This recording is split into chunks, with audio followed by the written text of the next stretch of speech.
Hi everyone, this is Robert and welcome to IDG Live. Oh, I've just looked and seen in the background. That makes it look like I'm actually sitting in the King's chair. That's quite impressive. And totally unintended. Welcome. This is an open Q&A today. We've got a whole load of questions from my patrons, as I always do. As you would expect, there's a lot of questions about House of the Dragon. When I'm recording this, House of the Dragon is going to be with us in 3 days. So we've got quite a few questions about that. We've got quite a few questions about A Song of Ice and Fire, and then some Lord of the Rings questions that we'll be getting into a little bit later on. As is the way of these open Q&A, I will be dotting around quite a bit, so hopefully it's not too dizzying, the speed with which we move between subjects, but I'll try and give decent answers to all of the questions, so we're not just dotting about all over the place.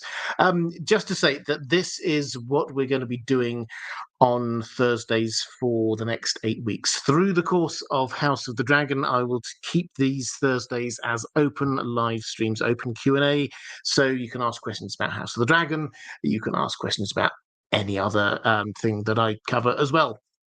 And I will be doing another live stream starting in 3 days' time, a pre-show live stream, which is 10 p.m., the same time as this, 10 p.m. my time, 5 p.m. Eastern time, 2300 in Central European time.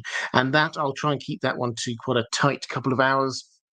So it's definitely done and finished before the next episode of the show starts. So that starts this Sunday at the same time as this. I think that's all of the notice. Oh, the other thing to say is, as I usually try to do, my pre-show live streams during the season of a show will be charity live streams. We'll be supporting International Rescue, which is a charity that I've supported a few times before on these live streams.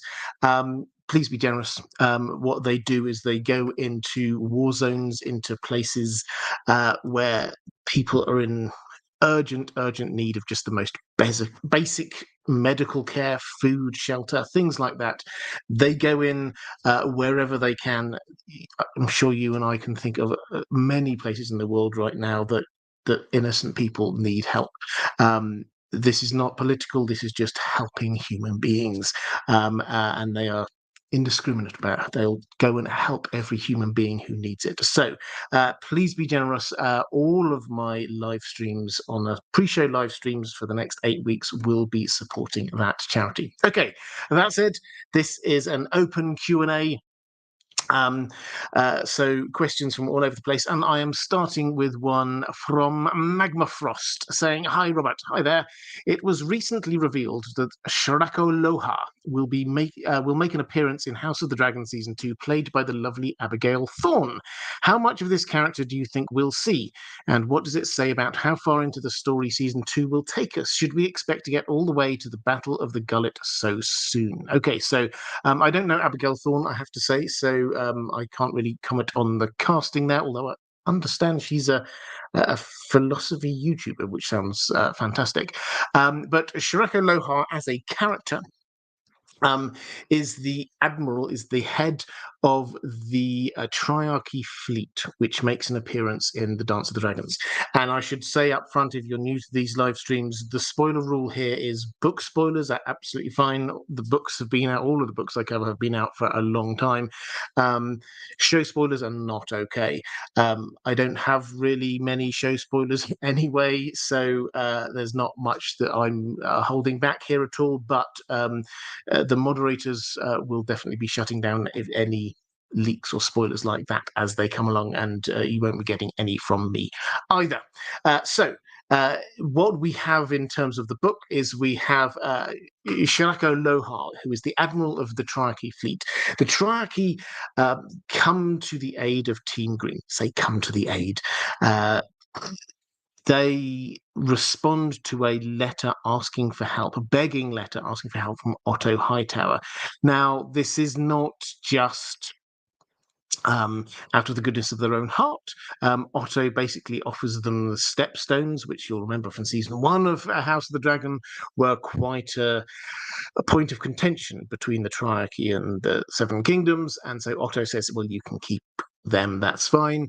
And also the Triarchy kind of don't like Damon, and they kind of don't like Corlys Velaryon, both of whom they've been sort of fighting for the last couple of decades by this point. So they're very happy to come in on the side of Team Green. It takes them a while to get themselves into gear, but they do eventually arrive, and we get the Battle of the Gullet, which is a massive sea battle. But it's also a little bit one-sided because the dragon seeds have appeared. At this point, dragons versus boats, there's only going to be one winner. But the Triarchy fleet do make a couple of really important kills, basically. And on their way back home, they managed to sack Spicetown, thereby taking a huge amount of the wealth out of House Velaryon, crippling them for a long time. So this is a really important intervention. And their admiral, Shiraka Aloha, is quite an important person because he and yeah, there does appear to be a sort of a gender swap or a sex swap. Don't know the details of this. I haven't seen any actual casting pictures of this one, I have to say. He, in the book, is um, quite an astute commander in as much as he identifies that he has got, first of all, a dragon egg, and secondly, he's got Prince Viserys that he's managed to capture. And he takes that back, or he takes Viserys back. Exactly what happens to the dragon egg is a little bit uncertain, it has to be said. But he takes Viserys back to the Free Cities. And after that, he realizes that this is a very important prisoner, sells off Viserys for a lot of money, but is then used as a kind of a political football. He'd lost what was quite seen as quite a humbling defeat for the Triarchy fleet, who'd left with lots of ships and come back with not very many ships, and that caused the end of the Triarchy. The three cities surrounding the three free cities surrounding the Mere, Lys and Tyrosh, surrounding the disputed lands, who had been at war with each other on and off for a very long time until they formed this alliance called the Triarchy, then went back to being at war with each other. So that's the story there of Shiraka Loha. What does this mean, given the fact that we're being introduced to this character in this season? Well, we've not seen any footage in any of the trailers that we're going to be getting the Battle of the Gullet. I think we probably would have heard about that, but I can't be 100% certain. So my best guess is that they're just setting this up now in this season. Certainly part of the plot that they will need to be dealing with is the fact that Otto is going to be increasingly within Team Green. He's going to be the person who's putting the brakes on, who's slowing things down and saying, well, I'm going to write lots of letters to all of our allies. While Aegon in particular, as well as Aemond, Kristen Cole, they'll be just wanting to get out there and fight. And Otto will lose his position as Hand of the King, but there should be a degree of irony in the fact that one of the letters, at least, that he sends out does actually get or yield some results. It's just a long way down the line. So I wouldn't surprise me if 2 or 3, 4 episodes into the season, we're getting Team Green very frustrated with Otto continuously saying, yes, but I have written some letters, and nothing's happened. Then he gets deposed. And then right at the very end of the season, we find out that his letters were bearing some fruit. But it's too late for him. So that's I don't think we're getting the Battle of the Gullet, but I don't know either way. But I think this is good if they are seeding this character in this season without it, because that shows this isn't just going to be like a one episode introduction and destruction, and then they go away again. This is actually quite a significant intervention into the war. Christy Monith, thank you so much for the super sticker. I hugely appreciate that. Let's go to a question from Diego Godoy saying, Hola, Robert. Hola. My question is about a potential A Song of Ice and Fire plan that George R. R. Martin abandoned. Quaithe says to Daenerys, to reach west, you must go east. Could it be that George had planned for Daenerys to show up to Westeros, departing from Asshai and going around Planetos through the Sunset Sea? So this... Auntie Slade just in the chat, and in case anyone else is confused, this is an open Q&A across the piece for anything that I cover. So I'm expecting quite a few questions about House of the Dragon for obvious reasons, but it's not just about House of the Dragon. So this question, for example, is A Song of Ice and Fire more broadly.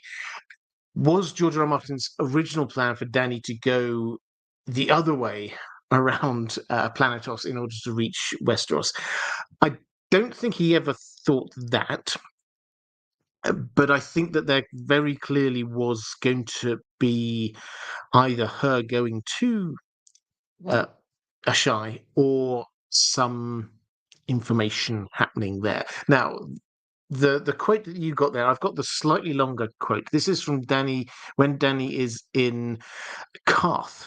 And Quaithe is there. She meets Quaithe, and we get this. Dany's wrist still tingled where Quaithe had touched her. Where would you have me go? She asked. And then Quaithe replies, to go north, you must journey south. To reach the west, you must go east. To go forward, you must go back. And to touch the light, you must pass beneath the shadow. Asshai, Dany thought. She would have me go to Asshai. Will the Asshai give me an army? She demanded. Will there be gold for me in Asshai? Will there be ships? What is there in Asshai that I will not find in Karth? Truth, said the woman in the mask.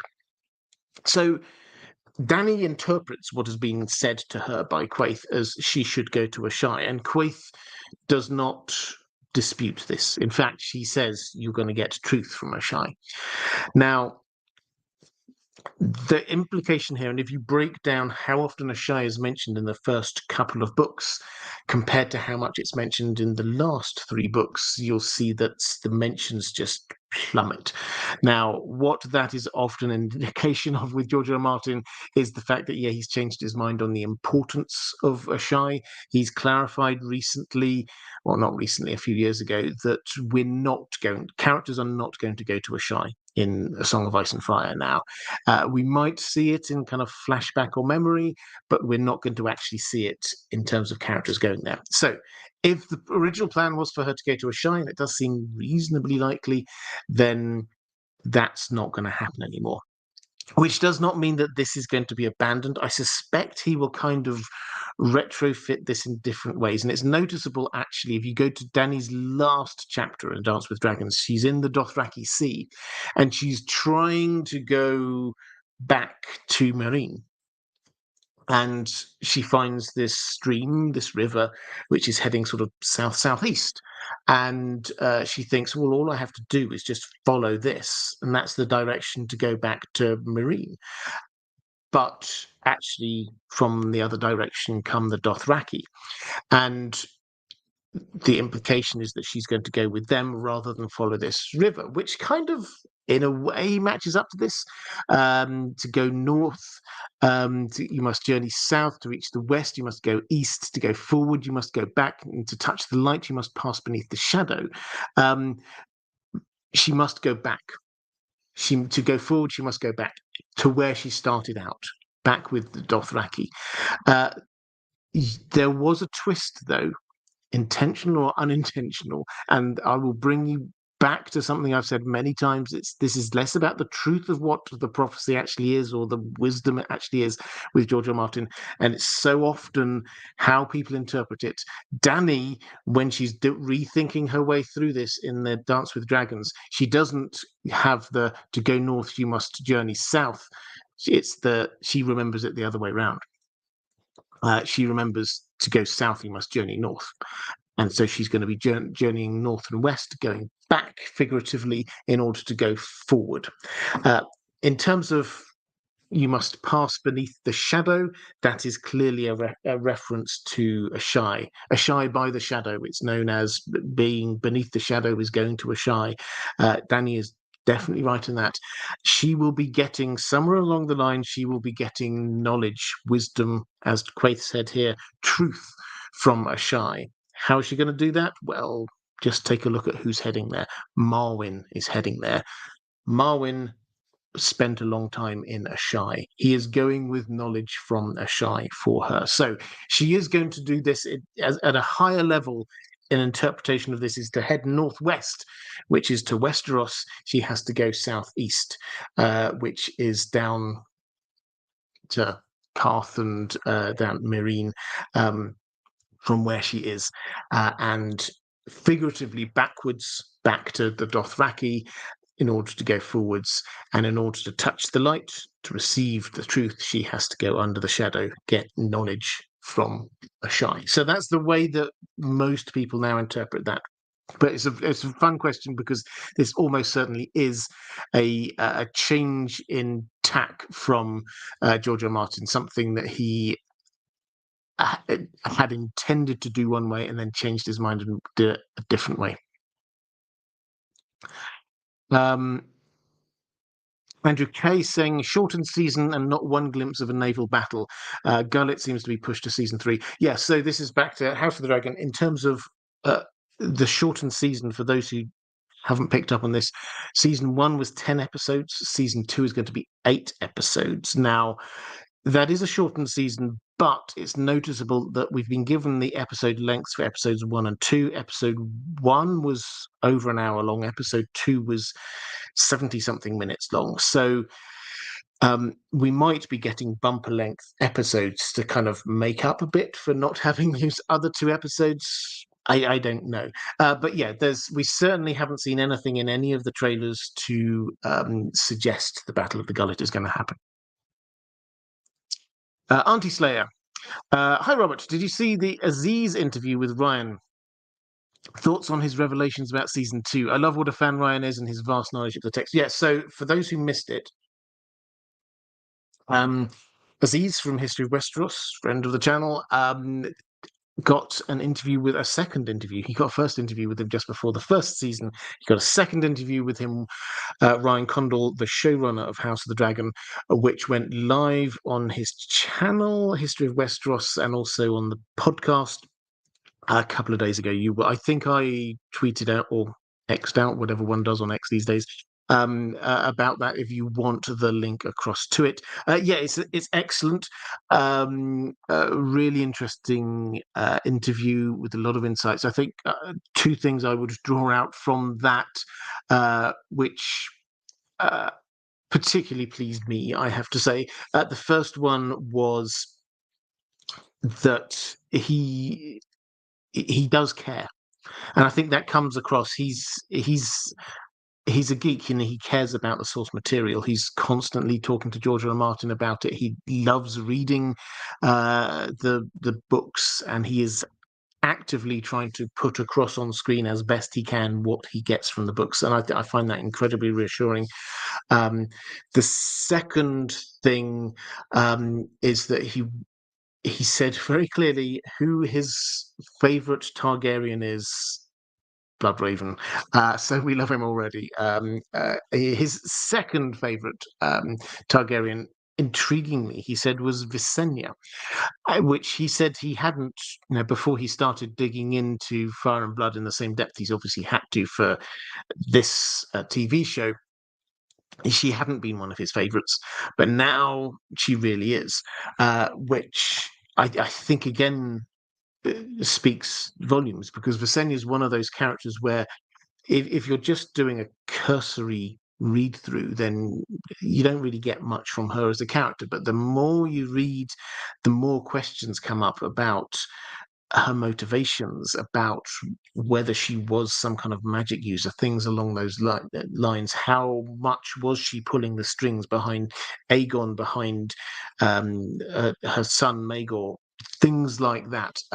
So yeah, really good interview. I would highly recommend people go and check that out. Maura Lee, hi there, Maura. Great to see you, and very generous again. Thank you. I hugely appreciate your support, Maura. Saying just a show of love and appreciation. You are the best. Hugs to Dan the dog. Well, thank you very much, and Dan will, I'm sure, appreciate the hugs too. I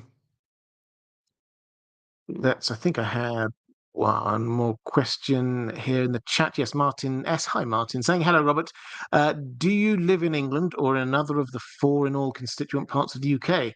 I live in Götaland, probably mispronounced. I apologize. The southernmost of the 3 parts of Sweden around Gothenburg. Yeah, I live in England. I do. I'm born and brought up in England. So, yeah, there we go. And thank you. I guessed you were from Sweden from your surname, which you've kindly told me I do not have to pronounce, but I didn't know which part. So thank you very much indeed. Let's go to a question from Sir Friend saying, big thanks for running with my question when you did last week. I was then able to fall asleep. Yeah, I remember that well. You were with a baby who'd just about fallen asleep and you wanted to go to sleep as well, but waiting for your question. I was happy to help. This is a question about A Song of Ice and Fire. I'm always fascinated by Sothorios and Ulthos, largely due to how little we know. Is there enough here for you to ever make a video or live stream? Broadly, what are your thoughts? Are you as fascinated? Do you think we'll ever get more information from these from George? I appreciate it is intentional, but it's always bothered me that we'll never get a complete map. Best wishes, warmest regards. Yeah, I am fascinated by them. I have to say, this is, in fact, well, actually, let's see whether I can do a clever thing and get up a. I'm not sure if I can. I was hoping I would be able to do a clever thing and get up the Quartermaster map, which I do like using, but can't figure it out this time. I do apologize. But what that would have shown is that there's not much of this on the official maps. So Sothorios is a continent to the south of Essos. It's not sort of close to Westeros. It's sort of the eastern part of the south of Westeros, of Essos, and then Ulthos is another continent, sort of even further off the south and east. Now, Ulthos we know very little about. It's all jungle. George R. Martin doesn't write much about it at all. Sothorios we do get a bit more about.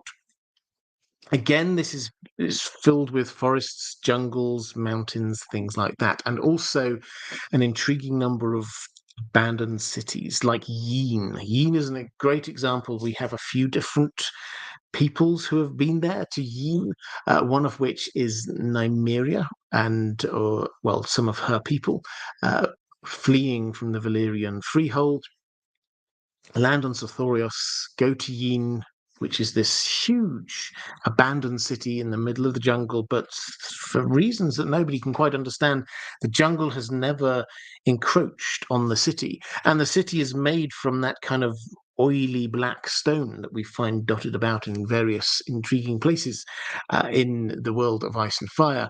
And they set up camp there and then disappeared. And nobody ever saw from them again. So George R. R. Martin is setting this up to be mysterious, Sothorios. There are people there we hear of like a brindled, thick-skinned race of people, some of whom appear in the fighting pits in Meereen. We hear of diseases, poisons, mysterious monsters, lots of things that are unexplained. We did have a record of one dragon rider who flew south and just kept on flying just to see what happened, and came back and said it was at least as large as Westeros as a continent, so quite big. But beyond that, we don't have much. Now, George R. R. Martin has said this is deliberate. This and Ulthos, he has deliberately not given us all lots of detail about this, because what he was wanting to create in world, given that these kinds of bits of information are presented by the Maesters, is what we had in say the Western European countries. If you've ever seen any kind of maps from medieval times, the maps can be actually quite surprisingly accurate and clear close to home. They know what it looks like near where they are, but the further away from home, the more vague and inaccurate you get. There's if you ever get the chance to go to the Doge's Palace in Venice, Venice is a wonderful city. There's like a map room there where you get entire walls have got like maps of the known world on there. And you can see this happening just there, but locally around Europe, Southern Europe, very accurate.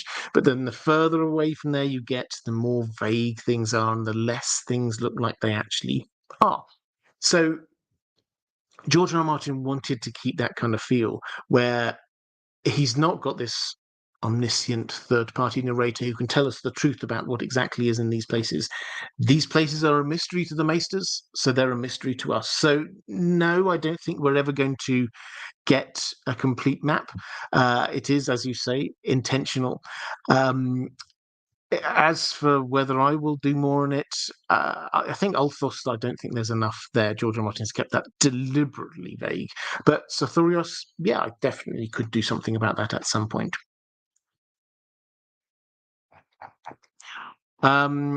Let's go to a question from Catherine Furseth. Hi, Robert. I've been going back to that scene in The House of the Undying in A Song of Ice and Fire, where we read that Danny sees in a vision that Rhaegar tells Elia that his newborn son already has a song, and his is the Song of Ice and Fire. Now, this is far too specific not to relate directly to Aegon's prophecy as described in House of the Dragon, that we now take as canon. Which takes us to the question of when the prophecy was lost. During Baelor the Blessed is one popular suggestion, as is during the Dance of the Dragons itself. However, it occurred to me that the prophecy might have actually survived all the way down to Aerys and Rhaegar, being lost as late as when they both die fairly closely in time. This seems just as likely to me as Rhaegar suddenly finding some new information on his own, interested in prophecy though he was. Perhaps his interest in prophecy, being a warrior, etc., actually grew out of getting the knowledge handed down from his father, which means that the prophecy is lost on their deaths and on the brink of it actually coming true a few years later. What do you now see as the most likely time for the knowledge of the prophecy being lost? Okay, so we have this prophecy, which House of the Dragon season 1, Aegon's prophecy. You remember the one, don't have the exact words in front of me, but basically this was why Aegon conquered Westeros in the first place. And it means that the Targaryens have to be strong, ruling over all of Westeros and be there to help save humanity, lead humanity against an attack from the north, the others, basically.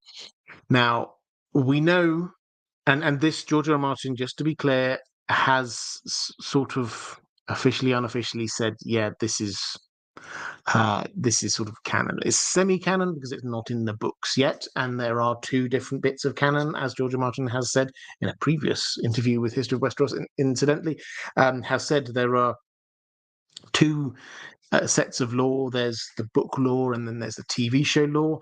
One of the things that George R. R. Martin was very keen to do, saw his role as being, was to keep those as close as possible together. So we can't say that this is fully 100% book law yet, but the very clear implication is that it is. So what we know is that this prophecy made its way down as far as Rhaenyra. We know that Daenerys doesn't know it. So somewhere between them, it got lost. Now, the question many people have been asking is when, where, and why. So I think we can start to ignore what I think a few people perhaps even myself initially thought was that we can perhaps look at the behavior of some of these Targaryens and say, well, do they look like they're in possession of a law, of a great prophecy saying that they have to be caring about what's happening in the north, because Viserys clearly knew it and clearly took it incredibly seriously, and yet didn't spend any of his time really caring about what happened at the wall. He didn't seem to visit there. He didn't seem to be spending huge amounts of time worrying about it. It doesn't really get a mention at all in House of the Dragon season 1. Still less in Fire and Blood when we talk about his part of the story. So I think they're trying to read the runes of whether individual Targaryen rulers are caring too much about this is probably going down the wrong way. But we do have to, I think, have a look and see, given the fact that it appears to be quite strictly being passed down from ruler to their heir, is there a place that it looks like it might have been lost? And the first and most obvious place is the Dance of the Dragon. Rhaenyra, I think we can assume, will tell her heir. We haven't seen her tell Jacaerys yet, but presumably at some point she will. But from the books, it's very clear Jacaerys is not long for this world. In fact, she's already lost Lucerys, and then there's going to be Joffrey, who's going to be... By the time we actually get to the person who does take over, Aegon was just a small child at the time. Would she have been able to tell him? Would he have understood? Would he have wanted to know, to remember, given how traumatized he was by the events? So that is the first and most obvious place where it could have been lost. There are others. Another one, Baelor the Blessed, clearly burned all kind of magical Targaryen-y things. He was very much caught up in the faith of the Seven, but it doesn't seem to be 100. He certainly seemed to be caring very much about dragons still. He still tried to hatch dragon eggs, so this wasn't 100% the way there. My instinct at the moment is I think Rhaegar did know about this. I think that there's very clear indications. So Maester Aemon, incredibly well read, he certainly knew about the prince that was promised. There's, I think, every chance that he might have read something and prompted Rhaegar to be reading something, which meant that Rhaegar thought that he had to be the prince that was promised. And at some point he seemed to gain that knowledge about, as you say, about the Song of Ice and Fire, which comes all the way down from Aegon's invasion. My best guess is that the person who found it again was Aerys I, a king who's often overlooked. He was very bookish, but he was part of what was undeniably the most magical of generations that we have within the Targaryen household. And that the couple of generations really that covered people like Aemon himself, that covered people like Egg, who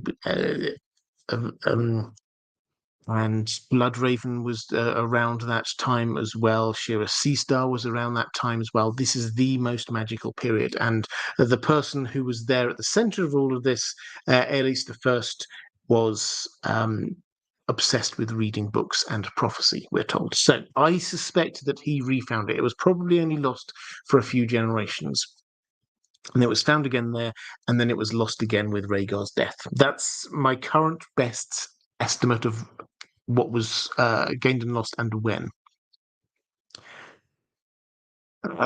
Commander Ray saying, hello, Robert. I wanted to ask what part of the worlds of A Song of Ice and Fire and Lord of the Rings is your favourite for each? Not the stories per se, but what places or lore or events draw your interest and make you think? Well, I'll talk a bit about more about Lord of the Rings in the second half of the stream. But there I would say Numenor, absolutely fascinated by Numenor. Tolkien was fascinated by Numenor, and so that kind of draws me in. The height of human civilization, and yet it comes crashing down. In terms of A Song of Ice and Fire, I've always loved Braavos, which is actually a good link from talking about the Doge's Palace earlier, because it's very clearly inspired by Venice. I think that the wonder of Bravos for me is we've only had, I think, 6 chapters in it so far, plus one pre-release chapter from the Winds of Winter, and we can tell we've only scratched the surface. We don't know even all of the secrets of the places that we've been to, like the House of Black and White. Arya's there. We certainly haven't discovered all of the secrets through the books. We can work out quite a lot. I did a series about that a while ago, a video series about that a while ago. But we haven't got to the bottom of that. And the politics is clearly all-encompassing, but also incredibly multi-layered. And so there are many, many layers of things that we simply do not understand about what's going on in Bravos. And I find that absolutely fascinating and it's such a big place, things seem to be happening around every corner. Oh, here's a troupe of actors. What's going on over there? Well, there's the bravos fighting in the corner. There's the courtesans. There's a whole load of the politicians. Here's the Iron Bank. Here, and it seems everywhere you turn, there's a new and different and interesting thing going on. And the city itself, like many of the best cities in fantasy literature, it has a kind of a feel and a heartbeat of its own. Which is kind of regulated by the boom across from the Titan of Bravos itself. So as a city, I find it absolutely astonishing to read about. Let's go to a question from King of Imps, saying, "Hey, Robert, imagine a world where A Song of Ice and Fire is finished. Happy times. Do you think that the status of the books or show as one of the most successful media franchises of the last 15 odd years will mean that it will continue beyond what George R. R. Martin had envisioned for it? We are already seeing prequel shows and mention of a sequel Jon Snow series, but do you think George would at some point in the future open up the canon book universe to continue beyond A Dream of Spring, letting other authors free to explore the world in the same way that other franchises like Star Wars, Star Trek, Warhammer, and 40k have multiple storylines spread throughout their universes undertaken by different authors? Or do you think once A Dream of Spring is finished, George would prefer the books to end conclusively without any further explorations into the nearer or further reaches of Planetos? Really interesting question. And I think that there's a difference between the book and TV shows and other bits of media. With the books, George R. R. Martin has never allowed other people to write in his world. He loves shared worlds. He's the editor of a shared world series of books, the Wildcards, that he produces regularly every year. Does take up some of his time. A lot of people get a bit grumpy about it, but he loves doing it. So he does enjoy the shared world thing. But in this world, in Westeros, he's never allowed other people to write. Yes, there are co-writing credits on before you pointed out in the chat, on The World of Ice and Fire, with Elio and Linda. They're not contributing the lore. They're sort of helping with the writing on that. I've never met Elio or Linda, so I perhaps I'm underplaying their work on that. If so, please do let me know in the chat. Don't wish to sort of underplay anything if it isn't there, but my impression has always been George R. Martin has been very strong. He does not like fan fiction. Doesn't want other people writing the books. I think he has a slightly different attitude to after he's gone. He's talked. I've got a question about this randomly later as well. There's a chapter in A Dance with Dragons that was never published, a Tyrion chapter in The Sorrows, that he basically went down a route and he decided, actually, no, I don't want to go down that route. And so he got that chapter and he put it in a test drawer and he's left it there.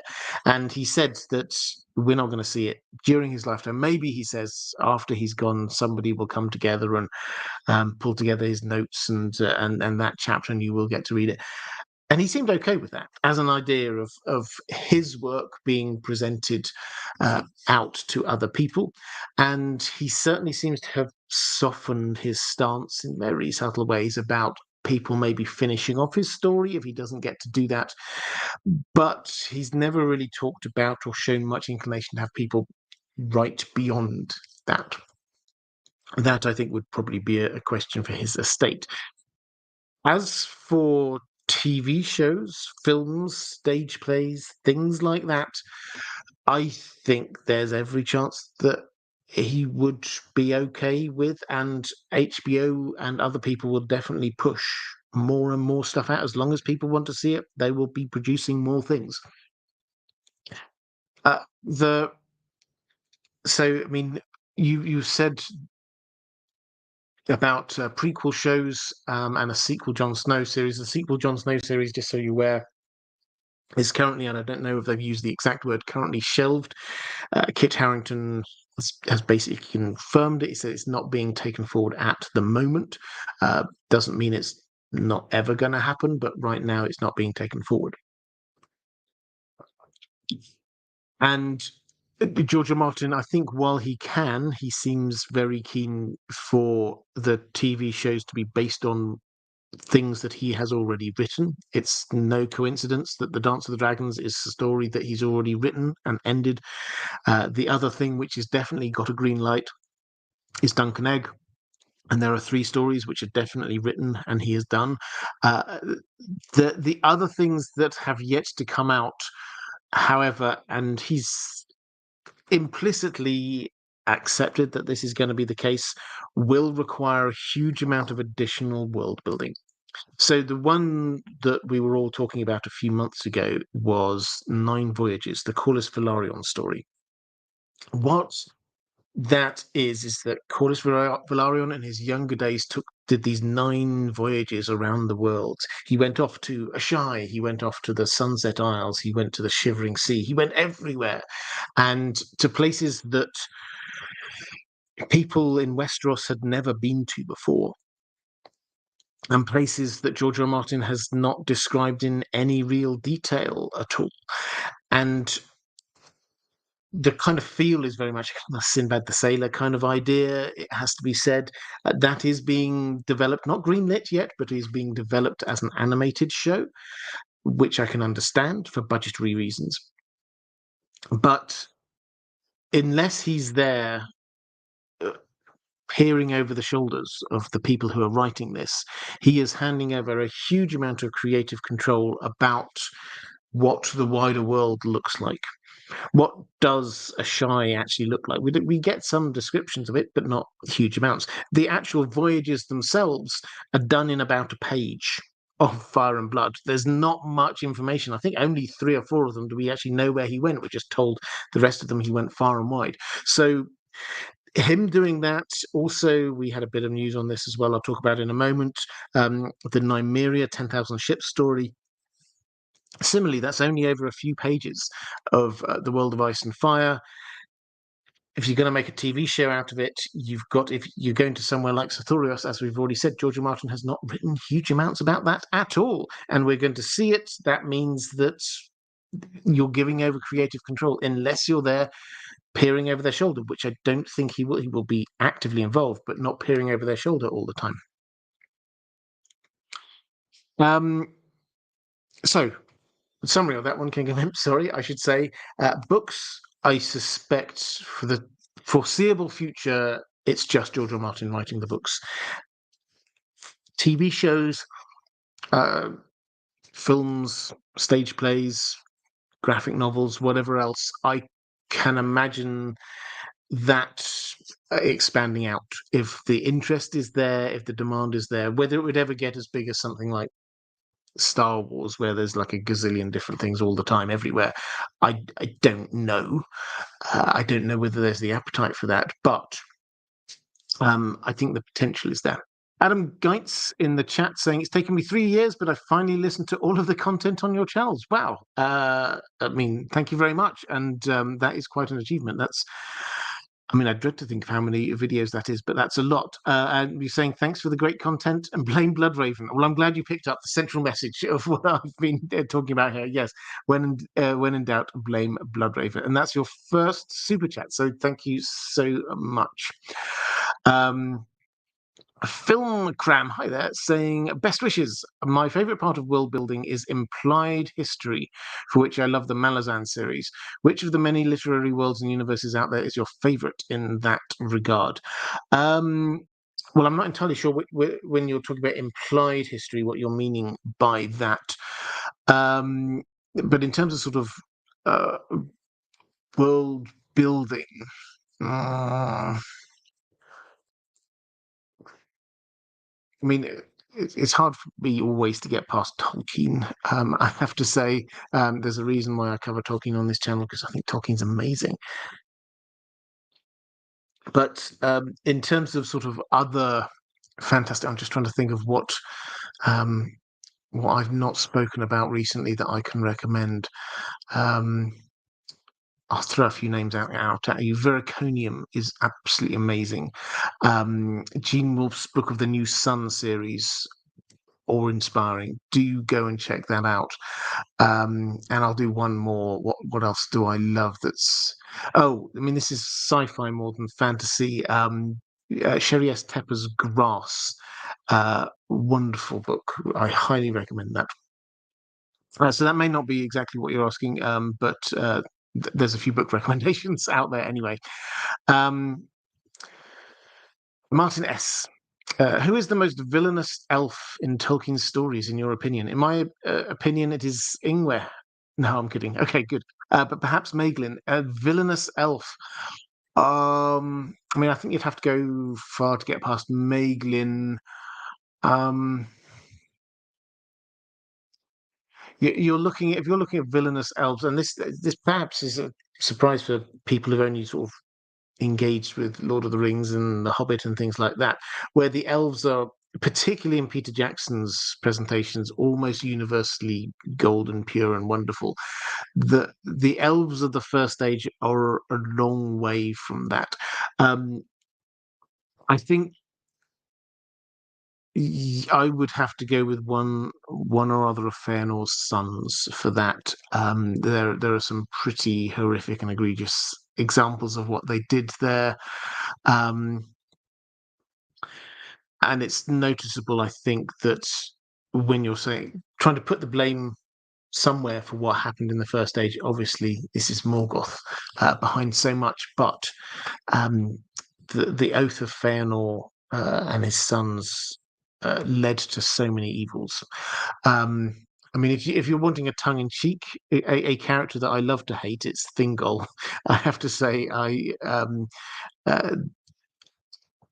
I've always really disliked the way when Beren came and asked for his daughter's hand in marriage, he didn't treat it with any dignity whatsoever. He mocked him. He set him an impossible task, basically tried to kill him. Um, and yeah, I've never liked that aspect of him. Um, let's go to username redacted, saying, "What do you think is the ultimate cause for the apocalyptic events of Aegon's vision and magic as a whole emerging during the period of A Song of Ice and Fire, beyond Dany's dragons being born?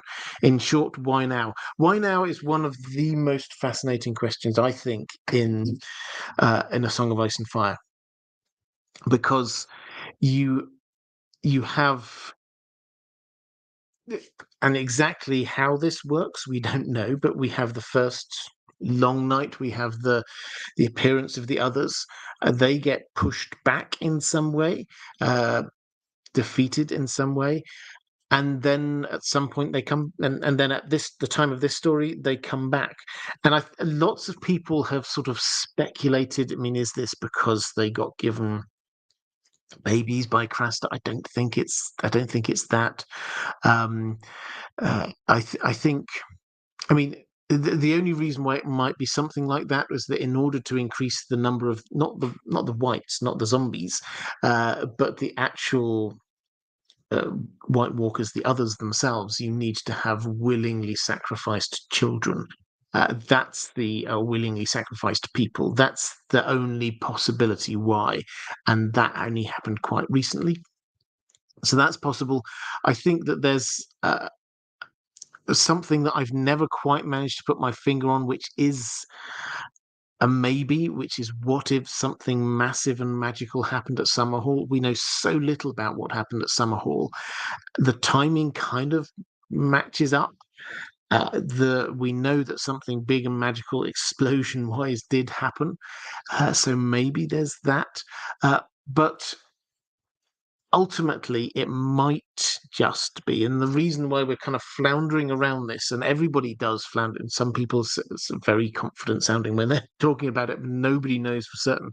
Maybe it is something just as simple as this is just when the magical turn happens, when the red comet is in the sky.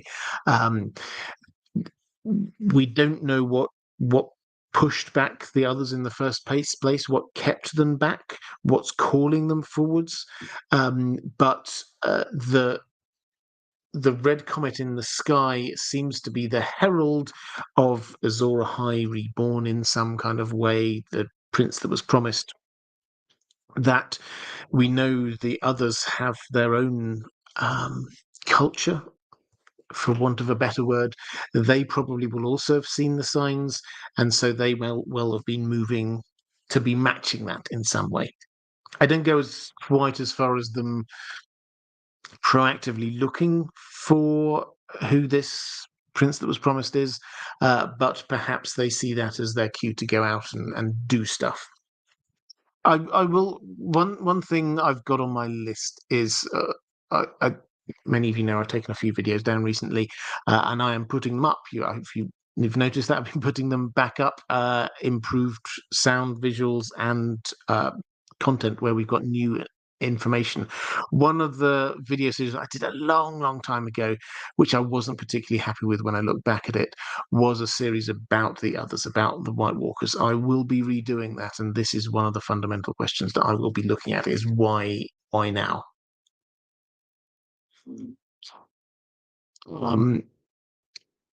Okay. Oh, and Jacques-Yves Cousteau saying, curious to hear more about the plan and progress on the Traveller's Guide series. Yes, so that is going to be appearing first on my for my patrons. The idea there is I'm expanding it out. So this is what's taking a little bit extra time, and realistically, I've got the TV show coming up, which is going to slow things down as well. But I'm going to be doing them rather than in 5-6 minute sections that I did before. I'm going to stitch together all of the ones that work together. So, like the North, I will do all of the North ones in one big traveler's guide, which might be, I don't know, an hour long or something like that. Add in extra places that I didn't go to the first time around.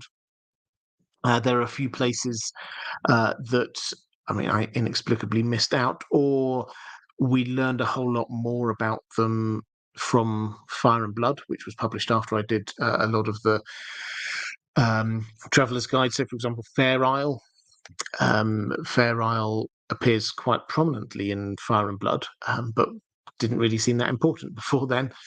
So there are a few extra places, and a few places that I did not stop off at, like I think the Fist of the First Men. I don't think I went up to there. So there will be more.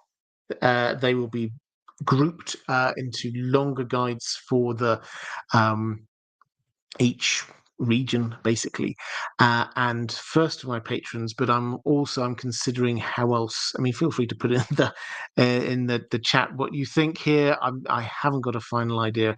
Maybe I'll release them a sort of audiobook fashion. Maybe maybe put them back onto. I mean, I think I'll probably put them onto this channel, IDG Live, rather than the main channel. But yeah, I don't know what formats you think might work. I've got a whole load of ideas, but I haven't quite put it down yet. But expect them the second half of this year, which is obviously not that far away now, appearing first on Patreon and then moving on to YouTube. Right. I think that's me largely caught up. Having said that, largely caught up, we've just got another few questions.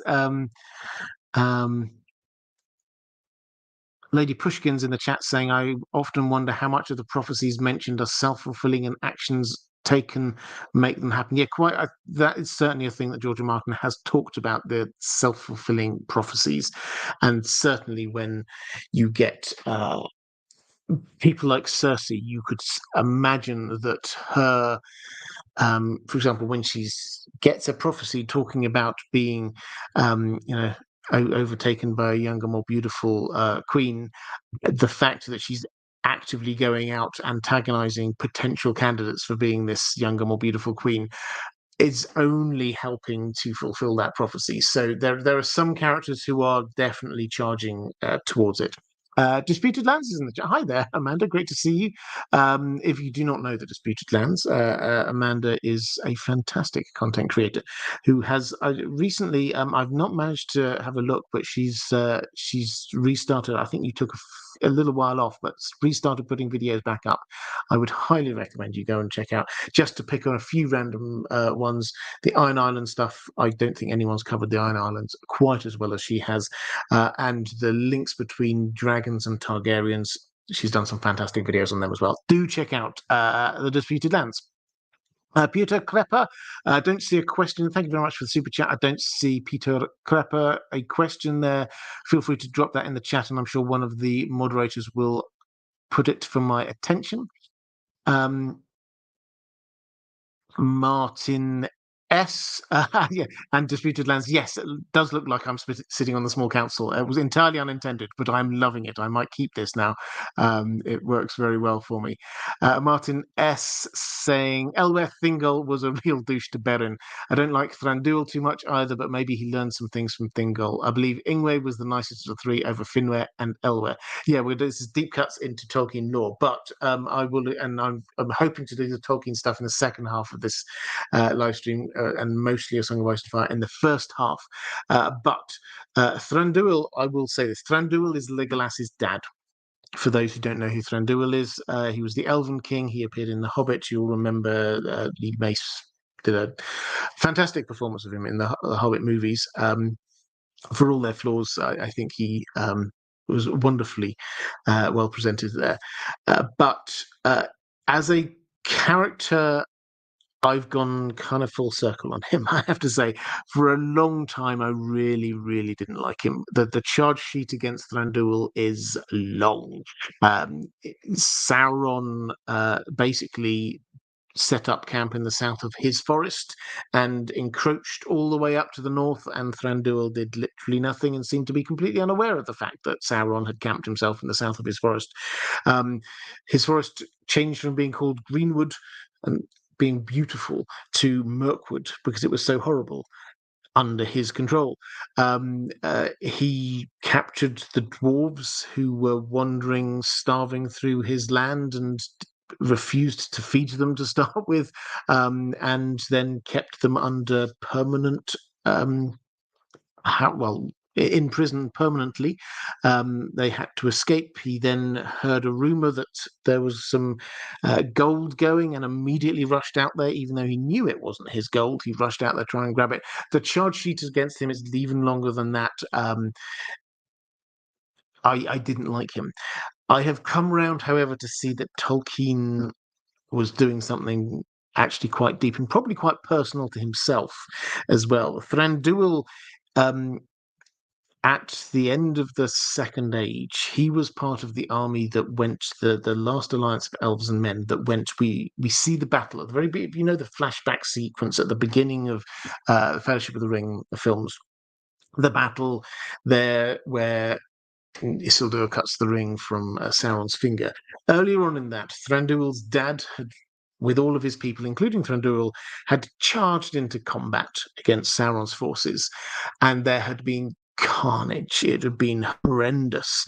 And this led to, if you remember, the Dead Marshes, where horrible scenes where Frodo and Sam are going across and there's the dead bodies, elves staring up at them out of the marshes. That's Thranduil's people, and Thranduil was traumatized by what happened. Tolkien says that the Dead Marshes were, he doesn't quite use these words because that kind of language didn't really exist at the time, but this was him working through his PTSD of what happened in the Battle of the Somme that he was in, dead bodies in puddles. And that clearly deeply impacted him, and he had a character that it clearly deeply impacted too, and that was Thranduil. And Thranduil, we're told, then he went back to his forest afterwards, and now he was ruling, but he couldn't even look south, the direction where that had all happened, hear the name Sauron. That was just, he just tried to blank it out. And so suddenly this character turns from somebody who's willfully ignoring the rise of Sauron to somebody who's there suffering post-traumatic stress, who actively cannot deal with what's happening in the south of his forest, which actually suddenly makes you feel really quite sad for him, I think. So anyway, that's the kind of the 360 I've come on Thranduil. I still think he did a whole load of things I don't like, but I now understand him a whole lot better, and I think that Tolkien was doing something actually quite special through that character. Peter Krepper saying, hello, my first question ever. Fantastic. Well, welcome. What do you think of this?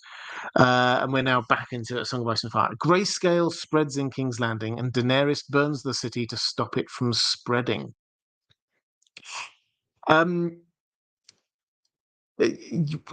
Possibly.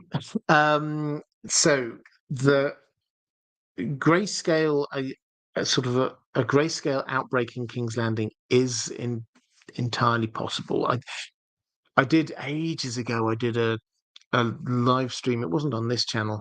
I think it was on Jay Magician's channel with him and Aziz from History of Westeros, when we were talking through this, and all of what we will probably call foreshadowing for there being some kind of disease outbreak in the latter part of A Song of Ice and Fire is there. And grayscale seems to be the most obvious thing. And we've got John Connington arriving heading in that direction, who's clearly got this. So it all kind of fits together. The idea that that's going to be there.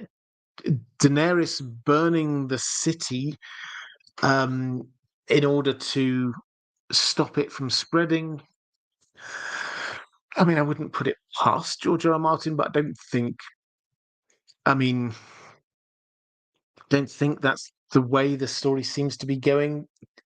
If the city does get burned by her or whoever, then that does seem to be the most likely way of stopping the disease.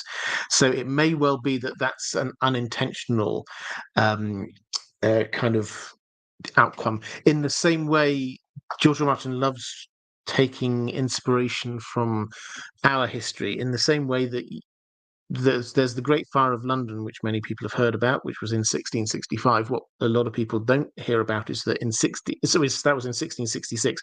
What a lot of people don't hear about is in 1665 there was the Great Plague of London, which was still washing about in London in 1666. And historians often say that the thing which finally ended it was the Great Fire. And that just swept away, burnt down all of the infrastructure, killed a load of people, obviously, as well, and allowed the city to just start again from scratch. So that's the kind of thing I could well imagine George R. R. Martin taking some inspiration from. James Boris saying, you've discussed the idea that to George R. R. Martin, belief in prophecy is more important than the literal truth of it. We've seen examples of self-fulfilling prophecy, but any examples of refusal to engage with prophecy that deny its outcome? Oh, that's a fantastic question. Are there any characters who've just said, no, I'm just not going to engage with that because I don't believe in prophecy? I can't think of any off the top of my head. This is the kind of thing I will happily throw to the chat, particularly if Amanda's still there. This may well be the kind of thing she'll have at her fingertips. I don't want to put you on the spot. You may not. But if there's anyone in the chat who can think of an example in A Song of Ice and Fire of someone who's just said, nope, I'm not doing that with prophecy. That not just that they say I'm not having anything to do with that, because you certainly get people like Davos sort of not wishing to engage with Melisandre, but where that denial prevents the prophecy from happening. Let me know in the chat. I'll try and pick up some of them if there are, if anyone's got some ideas.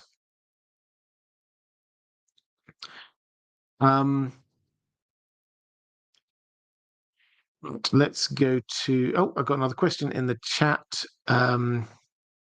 Jousting J, do you think that Bloodraven was taken against his will by the children of the forest?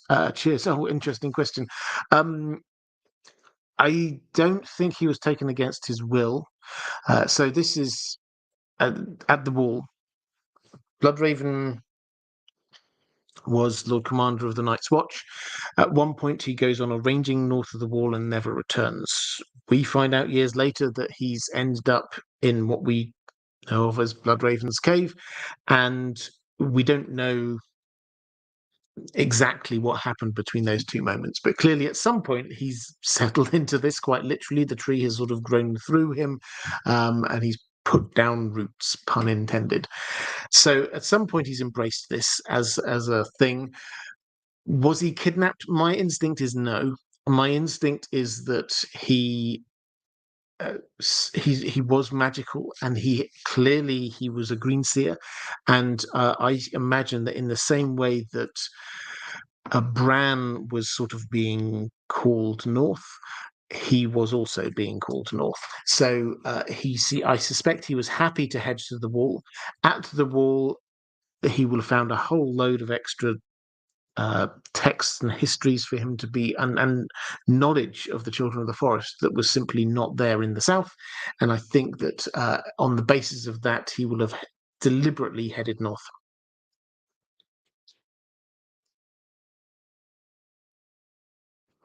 Chelsea Oliver saying, I think I missed your super chat. Oh, I do apologize. Let me have a quick skim back through. It's entirely possible. Some of the, I mean, even with the super chats, they go very quickly sometimes. Okay, I will try and find that in just one moment. There is one more question here from Caius Ballerinas. Picking up a question for Kelly Summers. Thank you. I love it when people do this, saying, do you think that George R. Martin will treat the disease differently or more detailed in a post-COVID world? Honestly, quite interesting. I mean, instinctively, I think no. But I think that he will definitely be aware that the readers will perhaps have a different touching off points to sort of diseases and viruses and things like that. So I don't think it will affect the way he tells the story. Will he give more details of it? He's already quite a detailsy writer when it comes to this kind of stuff, and he loves it. All you have to do is read the description of Aeria Targaryen when she returned in Fire and Blood, when she returned on the back of Balerion from very probably Valyria, to see how he's very happy with gore and things like that. Let's quickly have a look to see whether I can find that super chat I missed. I do apologize for that. Flick through. Chelsea Oliver saying, yes, I did miss this one. I do apologize. Saying, hi, Robert. Do you think if Prince Aemon, Rhaenys's father, survived to become king, that would have prevented the dance, or was war inevitable either way? I mean, it's an interesting question. My general take is on all of these questions is that the Targaryens had a succession crisis almost every generation, and you just have to look through it. So Aegon the Conqueror's children, Maegor took the throne by force from his half brother, basically.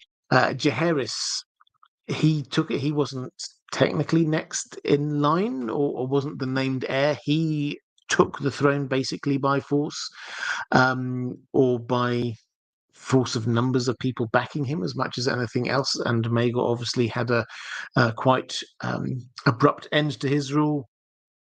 Then you go down, we obviously know about the Dance of the Dragons. Then you have the Blackfire rebellions. The amount, almost every generation, the Targaryens find some kind of a succession issue to be dealing with. And even during happy reigns like Jaehaerys's, obviously after Jaehaerys, who's going to be taking over after him, that was a succession crisis. So the fact that there is a succession crisis uh, every generation implies that a war was probably at some point going to be inevitable. And the extra wrinkle to this, obviously, is that Aemon had just that one child, who was Rhaenys. Now, if he survived and he still just had that one child, we know, and he became king, he may well have then said, well, this is my heir. Understandably so. Queen Alysanne definitely thought that Rhaenys should have been heir. She called Rhaenys our future queen. So there were definitely powerful people within the realm who thought that was looking quite likely when Aemon was the heir and Rhaenys was his only child. But almost certainly, I'm kind of with the sort of majority opinion on this, was almost certainly the powers that be within Westeros would not have wanted that or allowed it. So I think we would have had some kind of succession crisis regardless. Okay, let's go back to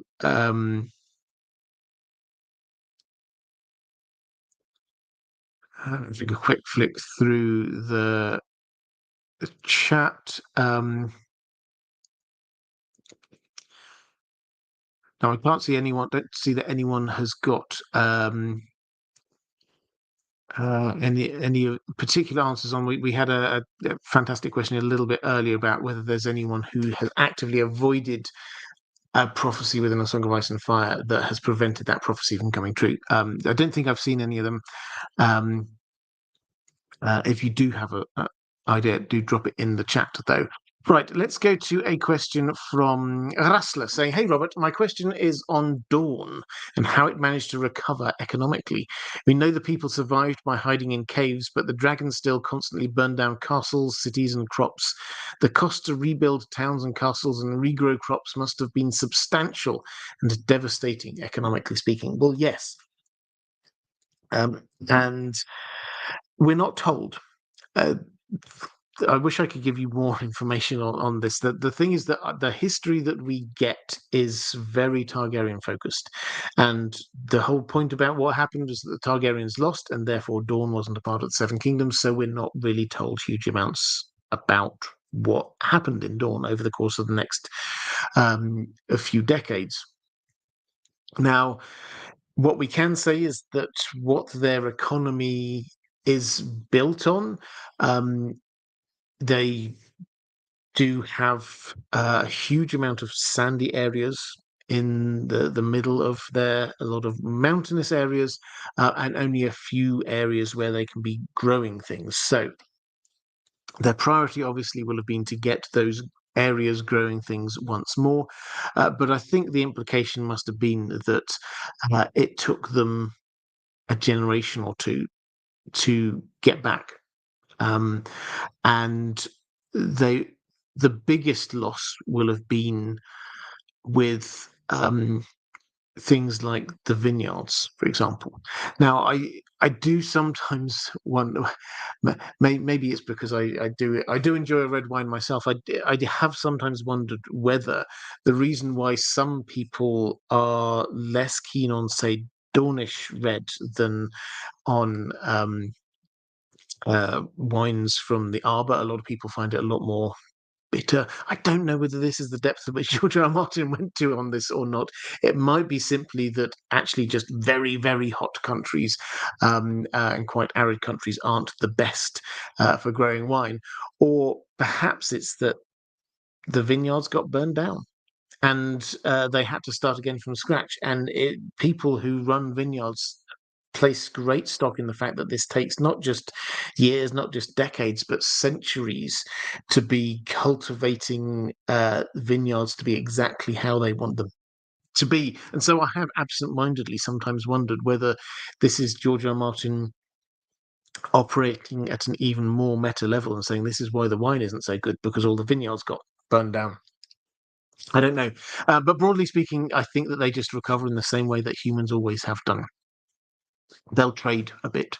They'll get what they need. They'll grow. They'll plant their crops. They'll scrape out a living, and then the next generation will hopefully be a little bit of a better position than their generation. That's all the information we have. I wish I could give you a bit more on that one, but sadly, he didn't give us that. Right, let's go to a question from DickCrabb'sSquire, which is a fantastic name, saying, is there something more to Topo Mott? Topo Mott sounds like top of the Mott or top of the Mott. He lives on the top of Visenius Hill, which is a Mott in King's Landing's Bailey. Well, so the for those who don't know about Motts, this is castle terminology. A Mott and Bailey is a classic type of castle where you have sort of like a hill, often a man-made hill, at the top of which you get the keep, and then at the bottom of the hill you have sort of an open area surrounded by a curtain wall. That's the Bailey, that open area. And so the idea is that you have the bottom area, that, and with the outer Bailey wall, that provides your first layer of defence. Inside that you can have your garrison and your stables and all the day-to-day goings on of your castle, and then the Mott, the hill with the keep on the top, that's your second layer of safety. That's where the lord and their household can live, as well as sort of everyone can then head up to there if the Bailey defence. It was very common around the Norman time and earlier, particularly in Western Europe, as a design of castle, and sort of in different versions has spread across the world around that period of time. So is Tobo Mott sort of a nod and a wink from George R. R. Martin to Mott and Bailey castles? Personally, I think not. But I don't think that means that George R. R. Martin, that Tobo Mott is not an intriguing character with perhaps even more to him than we might think. Now, the stuff that we know is already very fascinating. So he is a blacksmith, and he seems to be the most successful blacksmith in King's Landing. He is on the Street of Steel, which is where the blacksmiths are. His is the biggest house. It towers over the rest of them, several floors high. He lives above the premises. It sounds like this is he's got servants. He seems like he lives quite a comfortable life. So the reason why it seems is, so he comes from Cohor, which is his name is not doesn't sound like a lot of other Westerosi names. So he comes from one of the free cities of Cohor. Cohor was the place where the knowledge of how to be manipulating Valyrian steel was retained. Now, this means that Tobo Mott is the only person, certainly in King's Landing, who knows how to manipulate and reforge, if that's the right term, Valyrian steel. So he is the person who can turn ice, Ned Stark's massive ceremonial sword, into two smaller swords on request from Tywin Lannister. He's also the person, he claims to be the only person who can put colour into swords without using dyes and things like that. So the implication here is he's got knowledge which is ancient and not known to very many people, and Valyrian steel, strong hints are that there is obviously some kind of magic in there. So perhaps he knows some kind of magic. There's also on his door, there's this frieze on his door, decorations in ivory and weirwood. Now, that is weirwood, using weirwood as a decoration. First of all, it's showing off. Weirwood is hard to get, hard to sculpt, and quite expensive. And the fact that he has it on his door is reminiscent of a lot of other places that are quite intriguing with that on their door, like the House of Black and White, for example. The Moon Door as another classic example in the Eyrie. It's only in quite interesting places. So is there something more to him? Well, if you go down the rabbit hole, there are some people who are very focused in on symbolism within A Song of Ice and Fire, who will tell you that he has a lot of symbolism about fighting the others, but he's got quite a cold symbolism to him as well. I'm not going to go into that. If you want to explore that, then please do go into that yourself. There are plenty of other places. I think the Red Mice at Play blog, which is fantastic. I don't know whether there's anything been uploaded on there for a while, but that's excellent. Do go and check that out. It's got an excellent essay on this. So there's more to him, but I don't think it's a play on the word mott. Andrew Kay saying that Glenn Carter in the chat mentioned that Balor the First is the one who seemed to potentially actively do a lot to resist prophecy. Yeah, so Balor the Blessed, he did a lot to. If he was aware of prophecies about, let's say, Aegon's prophecy, for example, and he actively tried to stop that by burning the books and things like that, then yes, that's quite a strong example. But it didn't seem to work because it seemed to get around him anyway. The prophecy was found again. So, yeah, I think we're still looking for one where somebody actively tries to oppose it and it stops it from working. Let's have a quick check on the chat. Paul Taylor saying, "Hi, Robert. Is George R. R. Martin a victim of his own success? Joe Abercrombie hasn't hit George's level and he's banging them out." Well, Joe Abercrombie is an excellent storyteller as well. Also quite grimdark, it has to be said. So if you've never read any of his books, I think The Blade itself is a good place to start. So is George R. Martin a victim of his own success? I mean, you would have to say there's an element of that. If you're talking in terms of his writing speed, has it slowed because he's successful?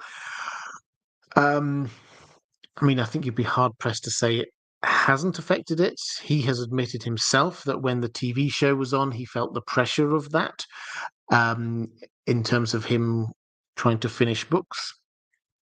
And he also has very openly said that although, yes, his priority is the Winds of Winter, he also prioritizes spending time working on these TV shows.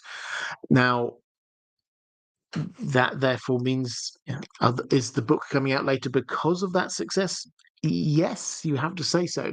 Does that make him a victim of it? I don't think I would want to call him a victim of anything. I think that he is successful, and more power to him. Martin S., how many succession crises or wars, like in House of the Dragon and Game of Thrones, has there been in Westerosi history since the Targaryen conquest? Well, let's go go through them all, shall we? In terms of sort of succession crises / wars, there is Aegon's conquest is like the first big set of wars. Then we had the Sons of the Dragon. So this perhaps wasn't as huge as the later Dance of the Dragons, but it pitted Maegor against his nephew, basically Aegon the Uncrowned, once Aenys had died. That was a succession crisis that was ended in a war. Then we get the Dance of the Dragons. So that's the second massive succession crisis that ends in a war. Then you get the Blackfire Rebellions is probably the next full-scale succession crisis we have, and there are, well, 5 of them basically. They get less and less significant the further down they get, but they are definitely family feuds. And then, of course, you get Robert's Rebellion, which we tend to think of as being unrelated to Targaryen succession crisis, but I think it's quite noticeable to point out. Robert Baratheon, when he claimed the throne, the Maesters sort of went back and said, "Oh yeah, I mean he's also got Targaryen ancestry to him, therefore he's okay for sitting on the Iron Throne." That because the Targaryen family tree had come down so much, by the time he actually sat on the Iron Throne, he probably was, even by the old Targaryen system, he probably was something like third or fourth in line to the throne anyway. So he was still part of the same extended family. So yeah, I don't know what that is, 5, 6, 7, 8. You could probably argue. So yeah, every generation is my my general take. Every generation, there on average there was a succession crisis for the Targaryens. Okay, let's go to a question from my patrons.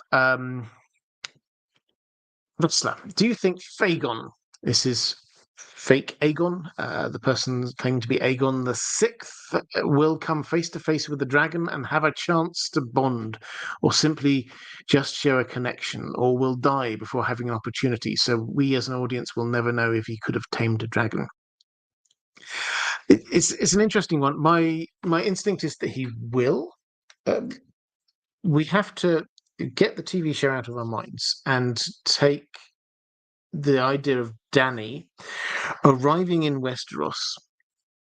She will have been forewarned by Tyrion that there is this person claiming to be baby Aegon, who is her older brother's eldest son, and therefore has potentially a claim to the Iron Throne, which some people might say is ahead of hers. So first, she will have this whole issue of dealing with this herself. What does it? She's the last part of her life has been just bent on the fact that this is her throne that she's going to claim, and now she's got somebody else who says that they're from his family who she has to deal with, and that will have a psychological issue that she needs to deal with. And then will she immediately go in and start attacking? Probably not. She will probably talk to him, and she will probably want to see how he's like with dragons, to kind of test whether he is a Targaryen. So that seems to be the most logical. I'm not going to say that is exactly what's going to happen. That seems the most logical sort of sequence of events. We do also have, for those who have prophecy, we seem to be talking a lot about prophecy in this live stream. For prophecy lovers, I did actually take out a quote from the House of the Undying. Now, in the House of the Undying, Dany, you can interpret and sort of cut a lot of these things that she's told in the House of Dying in lots of different ways. But there's one section where it does seem reasonably clear how you're supposed to interpret them, and I'll read it here because I think this has got an implication. So the first bit, just an example of how this works. These are the images that Dany is seeing, which is just kind of flashing at her. Viserys screamed as the molten gold ran down his cheeks and filled his mouth. A tall lord with copper skin and silver gold hair stood beneath the banner of a fiery stallion, a burning city behind him. Rubies flew like drops of blood from the chest of a dying prince, and he sank to his knees in the water and with his last breath murmured a woman's name: Mother of Dragons, Daughter of Death. So that's the kind of title for this section: Mother of Dragons, which is repeated, and then Daughter of Death. Daughter of Death here refers to these images that we've got, and there are 3 images. Image number 1, Viserys, her brother, dying. Image number 2, this tall lord with copper skin, fiery stallion. This fiery stallion, this is clearly her son, who also died. And then the third one is Rhaegar, dying. And so Daughter of Death, her family around her dying. So that's the interpretation we've got here. So then we get the next triplet, and the heading for this is Slayer of Lies. So again, this is about Dany, describing Dany, and we get Slayer of Lies. 3 images again. Glowing like sunset, a red sword was raised in the hand of a blue-eyed king who cast no shadow. That is pretty clearly Stannis. A red sword raised in the hand of a blue-eyed king. We saw that exact image happen in the prologue to Clash of Kings, in the very book that this is in. So we've seen that. And he cast no shadow. Well, we know what happens with Stannis' shadow. It killed Renly.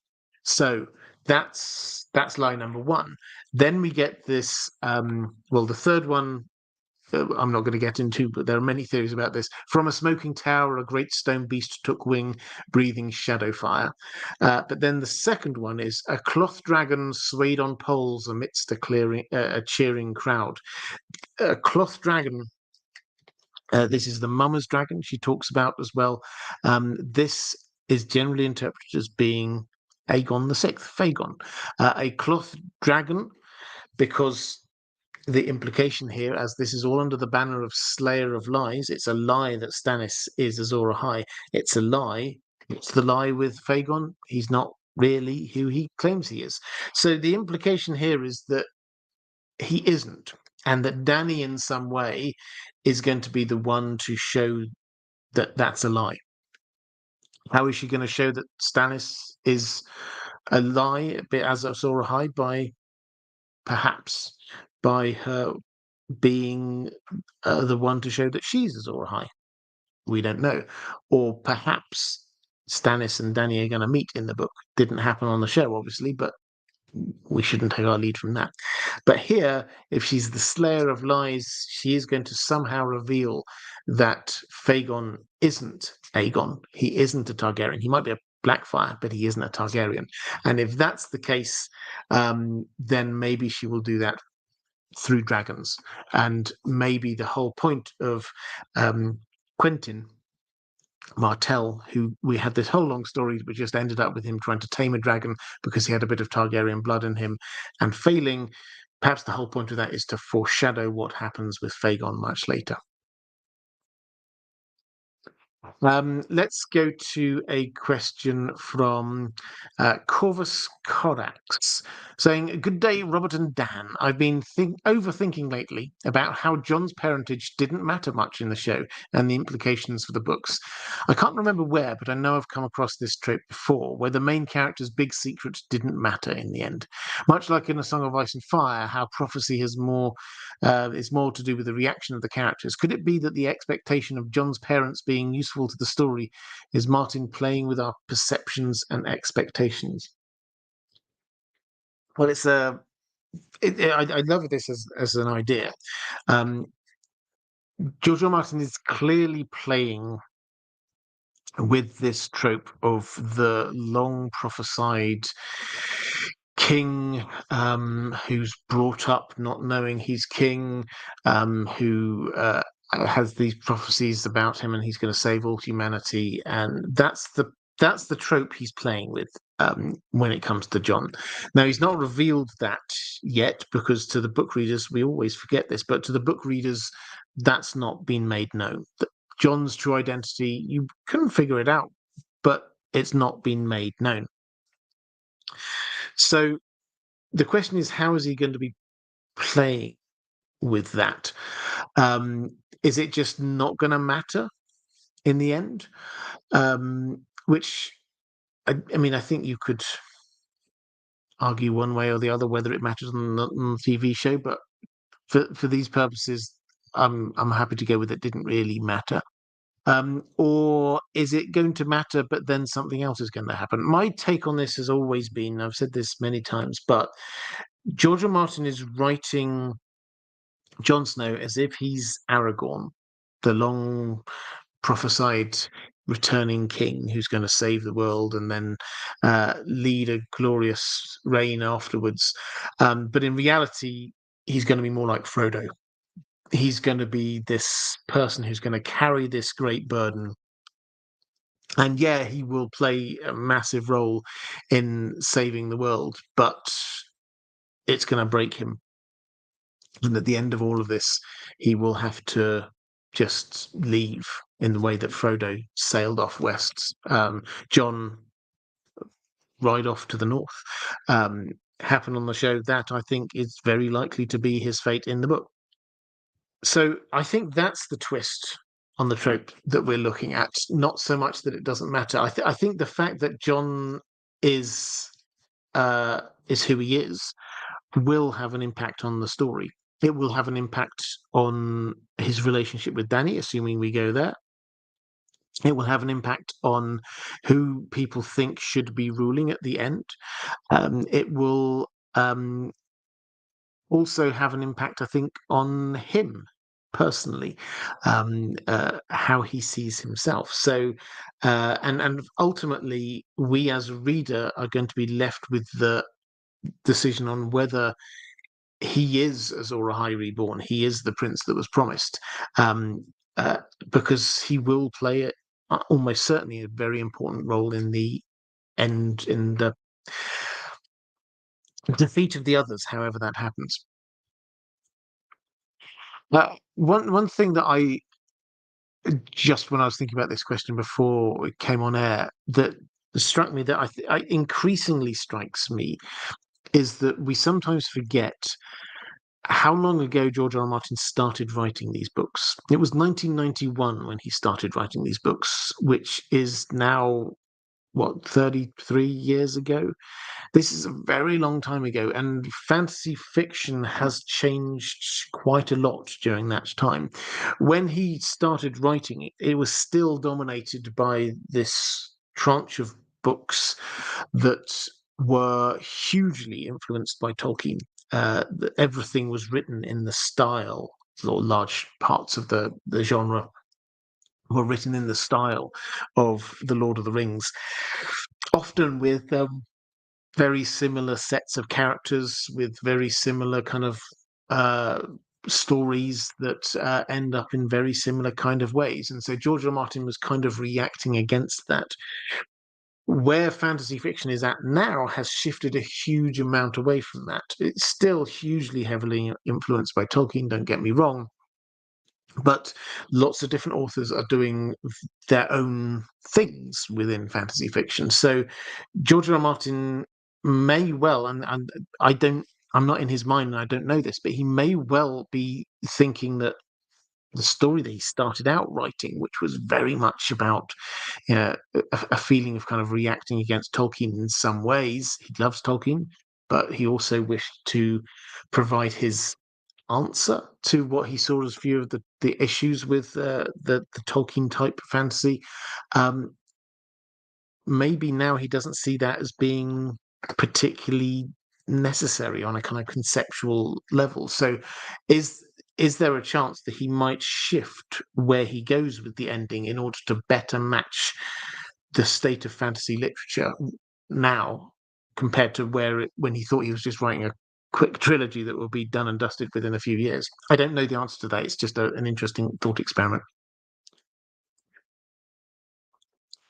Um, Martin S. Picking up a question for James Dowsett. Thank you very much, Martin. Saying, "Hi, Robert. There are there are many similarities between Dune and Game of Thrones. What do you think of the link between the all-seeing Bloodraven and Jessica's transformation to unlock ancestral memories?" Um, well, it's interesting. Yeah. So um, the role of the the Bene Gesserit. I mean, I'm not as much an expert on Dune as I am on A Song of Ice and Fire. I do love Dune, and maybe at some point I will do a few more Dune videos. I haven't done one yet, but I've half written one. Uh, um, but the Bene Gesserit have done a basically tried to create the chosen one. This is a very high level through a series of kind of genetic manipulation through the generations. Um, I I suspect that Bloodraven has had a hand in doing something quite similar with the Targaryens to be leading to the chosen one, the prince that was promised. So there is, for me, a definite echo there. Um, the kind of difference is that Bloodraven has been doing this all from behind the scenes, whereas obviously Jessica is within the first Dune book. She is there on and influencing events herself as a person in and of uh, the action. Now, her with the unlocking ancestral memories. If you saw June 2, then yes, she took on um, uh, memories through the ages. That is slightly different to what Bloodraven is doing, which is that he is accessing the Weirwood network, who view time in a different way. Um, as so it's not he can access it at different points, so it's not the same conceptual thing that's going on there. One is gaining all of the memories of what's happened in the past, and the other one is being able to experience them as if they were the present. So the best example of this is when you get Bran. We see this from Bran's POV, and he goes back through the Winterfell weirwood tree. He sees and experiences and tastes things as the present. Um, and that will become a lot more important later on in the story, particularly with things like Hodor. I hope that kind of distinction makes sense. But yeah, there are obvious echoes across the two of them. Let's go to Pierre Davis saying, at what point in time would you start the first Blackfire Rebellion if it is adapted to television? Um, Interesting question. I mean, first of all, I would say I don't think it's looking likely at any point in the near future. The the reason being that they are going to stick to the things that George R. R. Martin has got written. So, and then there's a few of these other things that we've talked about, probably like the 9 voyages and the 10,000 ships and things like that. So, Dunk and Egg, we've got the stories for that. Sort of exists in the aftermath of the first Blackfire Rebellion. So I don't think that they would want to be running 2 shows at the same time that are covering the same kind of thing. Um, but if I were, personally, if we forget all of the practicalities of whether it's going to happen, if I were to do one, I would start it probably in the same way that they started House of the Dragon, um, had a whole season as the build up. So I would probably start with Aegon the Fourth and on the throne, and he's got an heir that everybody knows is his heir, and then we get but why is he giving Blackfire to this other person? And that's where you start getting the tension, and it's actually quite a similar feel to the build up to the Lance of the Dragons. Is you then get factions starting to appear in court, and you get some fascinating characters in the background who are working away on either side. Characters like Bloodraven, for example. So yeah, I would start it out probably towards the start of Aegon the Fourth's reign. Wolf Dan, thank you very much for the super sticker. I hugely appreciate that. Um, And let's go to some more questions from my patrons. In fact, actually, I'll take this as just a moment to thank my moderators, who are, as they always do, doing a fantastic job in the chat. If you are watching this live and if you're enjoying the chat, then please could you just show a little bit of love to the moderators, because they are amazing. And I know this will definitely be getting so much busier as we get into the TV show. I'm indebted to them. They're amazing. And I know that quite a few of them also moderate for other people as well and do amazing work over there. So, yeah, show them a little bit of love in the chat. That would be fantastic. Which reminds me also, I should probably just say hi to you. If you're watching this on X live, I just recently figured out how to simulcast. So I'm hoping this is working if it's on X as well. If that is you, hi, welcome. Great to see you. I'm answering questions from my patrons and also live on YouTube. So you can obviously carry on watching me if you find it easier over there. But if you're wanting to get involved in the chat, then YouTube is where that is going on. And finally, patrons, thank you as well. I can't do this without your support, so I hugely appreciate it. Thank you very much. Okay, I think that's my my thanks in done for the moment. Maura Lee, I was around earlier. Hi, Maura, if you're still here, great to see you. It was great to see you a little bit earlier. Maura Lee saying, looks like we will get Blood and Cheese as well as Cregan Stark. The part I'm most looking forward to, this is in House of the Dragon, the part I'm most looking forward to seeing is the Pact of Ice and Fire being made, as that will be important when we see the Hour of the Wolf happen in the final season. I'm curious why we are seeing the wall. Do you think it's due to the prophecy regarding the threat from the north? What are you most looking forward to seeing in season 2 and being able to cover on the channel? Well, yes, so we've seen promo shots of Cregan and Jacaerys at the wall, which didn't happen in the book. It has to be said. In the book, the meeting between Cregan and Jacaerys was at Winterfell, and we get some fantastic rumors, legends of what happened while they were there, Sarah Snow and the like. We've also had basic confirmation that we're not going to be getting Sarah Snow on the show. Why at the wall? Well, I think probably they're trying to emphasize what we got from season 1, which was Aegon's prophecy. Now, the fact this is going to sort of keep on cropping up, but this is one of the moments when they can just bring it back to our mind. The fact that Aegon's prophecy is about keeping the Seven Kingdoms together and united because of the threat from the north, and the south don't even think about the north most of the time. The people who do care about the threat from the north are the Starks and the Northerners. So that's why I think we're going there. In terms of what I'm most looking forward to seeing in season 2, any more dragon lore that we get would be fascinating. I think the moment in season 1 that my geeky heart beat the hardest was when I realised that Viserys was standing in front of a scale model of old Valyria, and then pointing out bits and saying, "Well, here's where the Dragon Lords had their home because of this," and that. And it was just like, "Wait, hang on, the extra information."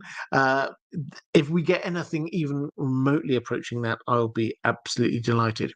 But the other thing that I'm really looking forward to is a chance to actually spend some time at Harrenhal, which I hope will happen this season, next season as well.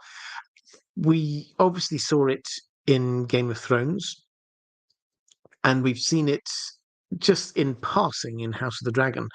But I think with this budget, surely we can do Harrenhal credit.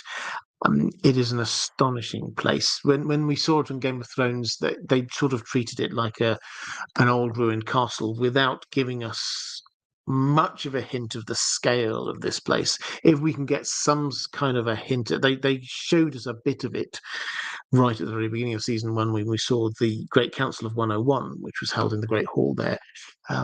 So we've had a hint of it, but if they can show us a few episodes that are largely, at least partly set in Harrenhal, which surely they will, that will be amazing. So I'm really looking forward to that.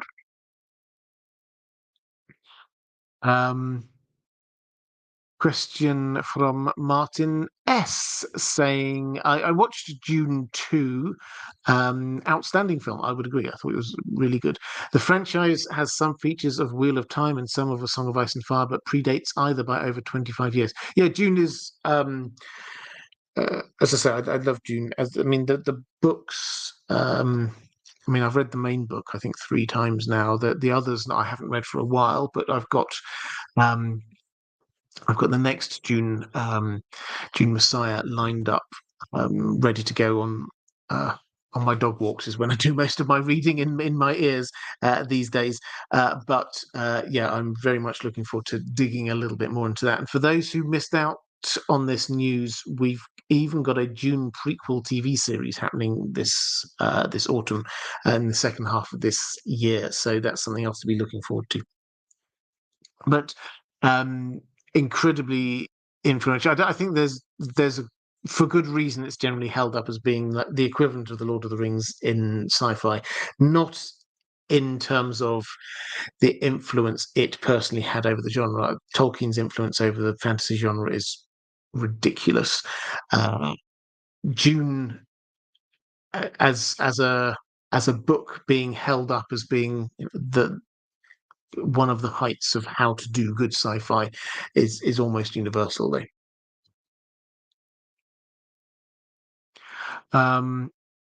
Chaos Ballerina, do you think it will be at all significant that Theon has a potential child on the daughter of the Myrahan now that he's likely unable to father heirs? So this is on the ship that took him to the Iron Islands way back a long time, I think time ago, a Clash of Kings. And he slept with the daughter there a lot. We haven't got confirmation of this, so this is just a potential daughter. Is it significant? I don't think it will end up being plot significant, no.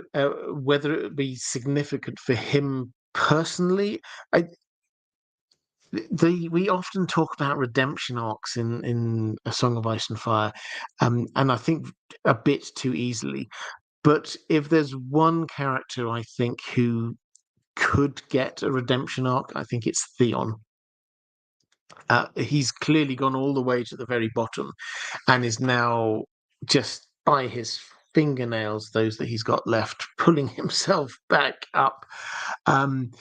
He on the TV show, they kind of let him have the end of his redemption arc as sort of charging at the Night King, buying Bran another few seconds, which worked on one level for me, but also didn't feel as if it completely got him back emotionally to where he had been before.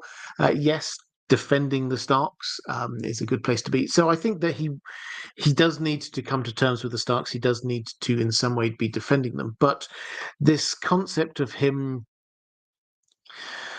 kind of retracing his steps and making good, I really like.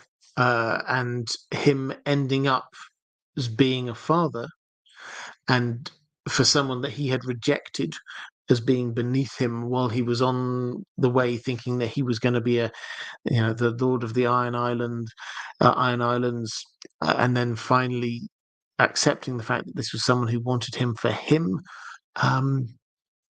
Yeah, that kind of works. So I don't think it's a dead set. I wouldn't even say it's likely, but if George R. R. Martin does want to go down that proper redemption arc, then that would be quite a nice way to end it for him personally, I think. Question from Auntie Slayer. one of the rules of warging is not to eat human flesh. Bran does this, and it's often mentioned, but so did Arya, and it isn't. What is the significance or possible consequences of both doing this? So, for the headline is that what George R. R. Martin was trying to do. This is through Varamir Sixskins. That that chapter that we have of him in the Dance with Dragons prologue chapter, we learn about skin changing, and that there are many things that chapter is doing, many really good things, but one of them is just to give us this kind of reality check that the Stark kids have not had anyone who is there who can actually teach them about warging or skin changing. They're just making this up as they go along. Some of them don't eat. Arya probably doesn't even still know. She just dreams going into Nymeria, which sort of changes the dynamic a bit because Bran is deliberately going into summer. Arya is just, she goes to sleep, she has a dream, she wakes up and she's forgotten about it the next morning. It doesn't, I mean, echoes of it happen. It's quite interesting.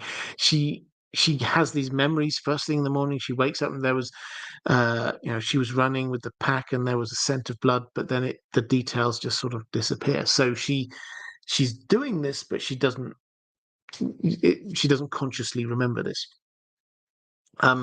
Bran is actively going out and walking. It's just that nobody's told him how. Jojen's giving him little hints here and there, but that's not his skill. That's not his talent. He doesn't know about it. So this is telling us that all of them, including Jon, nobody's told them how to do this. Now, the Jon thing is going to be very important because we saw Varamir Sixskins when his body died, his spirit's then going to try and find somewhere for it to go. And trying to go eventually to one of the beasts that he's bonded with. And there's hints obviously there with what is probably going to be happening with Jon. But mostly this is just to show us the Starks don't know. They don't know their powers. They don't know how to control their powers. And that means that they are therefore potentially doing things that others would find unethical.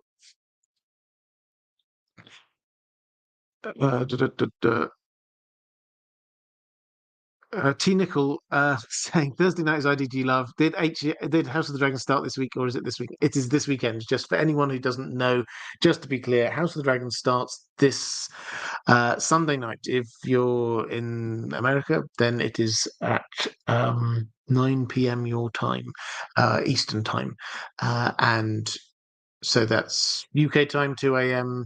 And 3 a.m. Central European time on the Monday morning. Respective Rambling, thank you very much, picking up for Inglorious Pumpkin Pie. The lack of wars in Westeros may have in part weakened the Night's Watch. Thus did Aegon uniting Westeros help the White Walkers. Did Aegon uniting Westeros help the White Walkers? So did the lack of wars weaken the Night's Watch?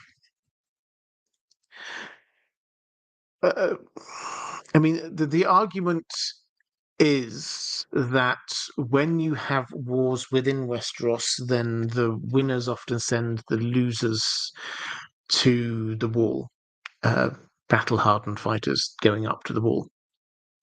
And when Westeros is not at war with itself, is at a time of peace, then they don't. And what they end up doing is sending people from the jails, from the Black Cells and the like.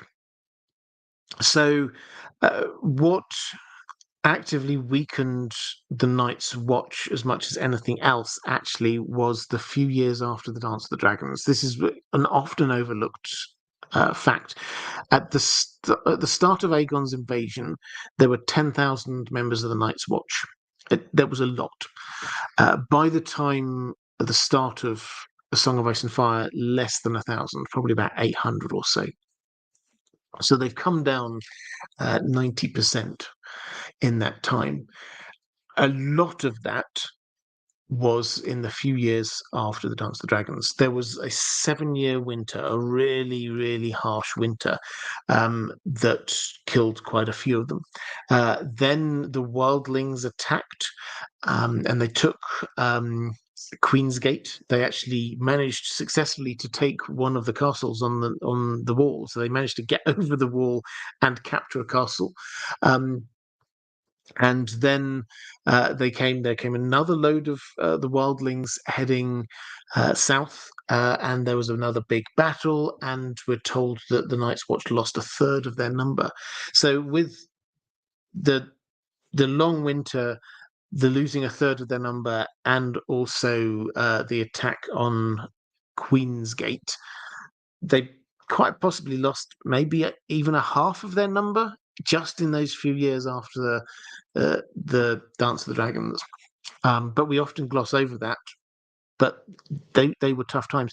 Now, I did have just as a throwaway thought, and I've no idea whether they will touch on this in House of the Dragon. But you do have to wonder why why the wildlings came south and came south of the wall. Was there something? Were the White Walkers on the move then as well? I mean, there's been lots of speculation that there might be White Walkers appearing in the House of the Dragon. Personally, I hope not. I hope we don't get to see White Walkers. I hope that they only return for the time of A Song of Ice and Fire, because that's pretty much the only point. There is that nobody had seen them for so long, therefore nobody believes in them. So I hope we don't see them, or we only see them sort of obliquely. But perhaps the wildlings did, and that's why they came south, and that was what caused those battles and the downfall of half of the Night's Watch.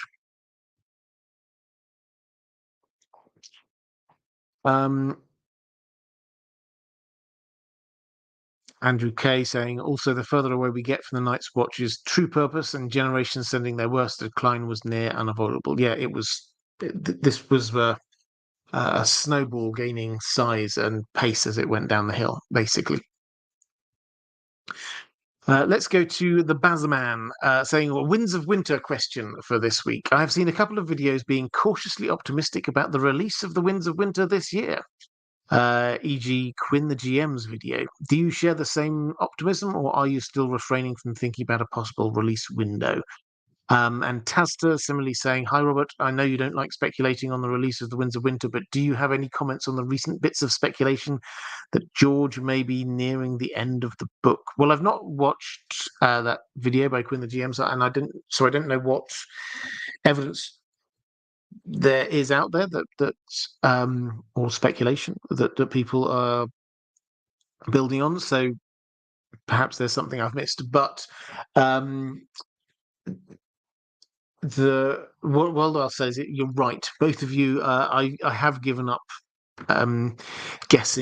predicting when the Winds of Winter is going to come out. It will come out when it comes out. What I'm very happy to do, though, is to give you the bits of information that I know and let you draw your own conclusions about when that is likely to be.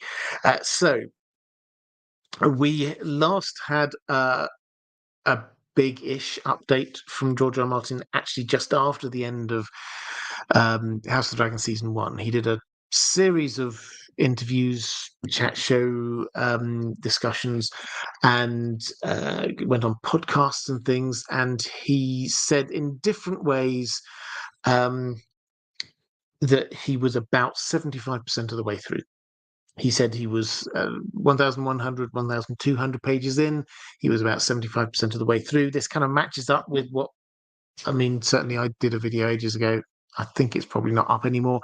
But how long will the Winds of Winter be? My best understanding was based on what we've got in the books, was about 1,600 pages, which kind of ties in with what George R. Martin was saying there. 1,100, 1,200 is about 75% of the way through. So that's where we were at.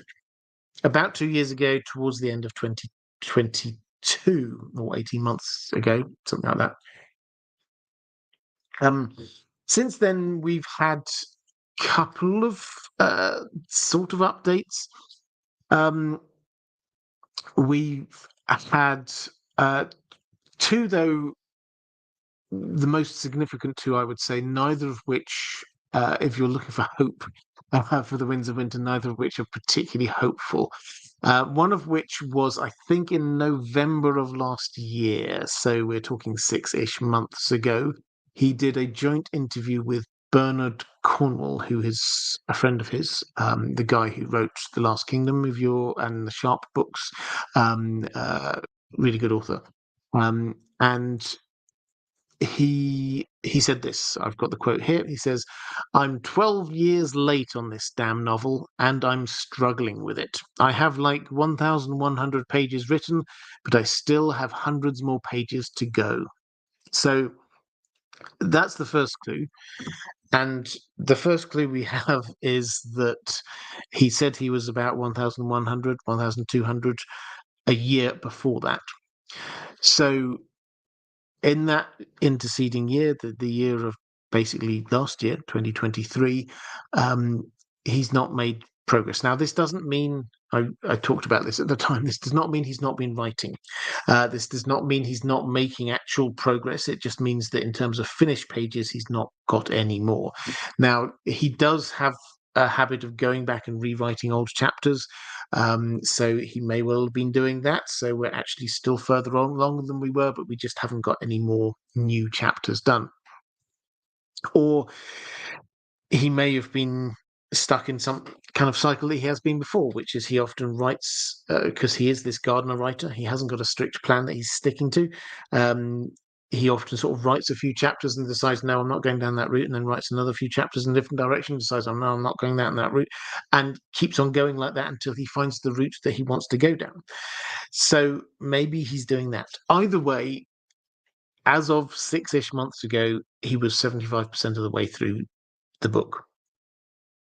And this is backed up by, I think this was in about January. He did a very long blog post. It was quite a downbeat blog post, and he's done a few of these recently. It does make you just want to give him a hug. And he said this. He said, 2023 was a nightmare of a year for the world and the nation, and for me and mine, both professionally and personally. I am very glad that it is over. Unfortunately, so far, 2024 looks to be even worse. Now, he gives various reasons for this that we don't need to get into, but it's the professionally bit that I think is worth noting, because that completely ties up with what we've heard from that other thing, that he didn't get any further forward in terms of pages finished, which I suspect will have been very frustrating, because he had, during the last few years before that, been making quite good progress. The year of the big COVID lockdown, he wrote hundreds of pages.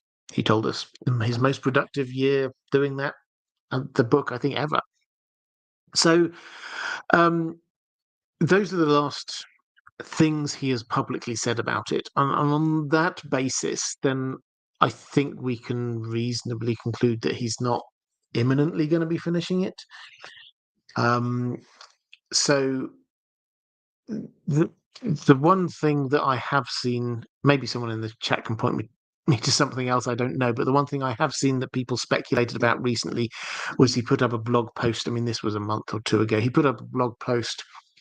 He always puts it with a little picture in the corner that was of a blue rose, which is obviously a symbol for Liana. It was called Words of Wisdom, which obviously WOW, you could say, is he trying to hint at Winds of Winter? And then he said the quote, I forget who the quote was from, and I'm going to paraphrase it, but it was something like, dreams only have one owner, which is why dreamers are so often lonely. Now, people thought, oh, is this about the Winds of Winter and a dream of spring? Does that mean that he's nearly done? I mean, I don't personally read that quote and see a person who's nearly finished something. When he had finished writing A Dance with Dragons, his blog post was a rather triumphant "Kong is dead," King Kong being his the personal word that he used, sort of code word for A Dance with Dragons, and it was very triumphant. He's done it. nothing there says triumphant to me. So I'd love to have optimism. I'm not going to rush him. I don't know, but there's nothing here that I've seen recently that makes me think that it is imminent. Um, let's go to Kelly Summers. In fact, George and Andrew Cade in the chat saying, "I mainly empathise with George R. R. Martin at this point. No one wants this elephant on his back more than him." Yeah, I mean, I agree with you completely. I mean, we want this book done. He wants it done more than we do, I can assure you.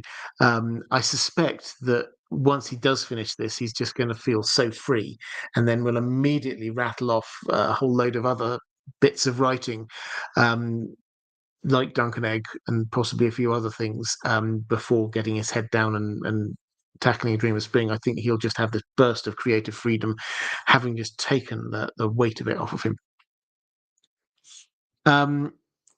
Some Lord of the Rings Q&As, as I use my Bloodraven mug. IDG merch. Yes, thank you. Merch reminder. Good. Probably down there somewhere. There's where you can buy some merch. Who is the go-to blame someone in Middle-earth who's not a Rue? I mean, when in doubt, well, the elves blame most other people all through it.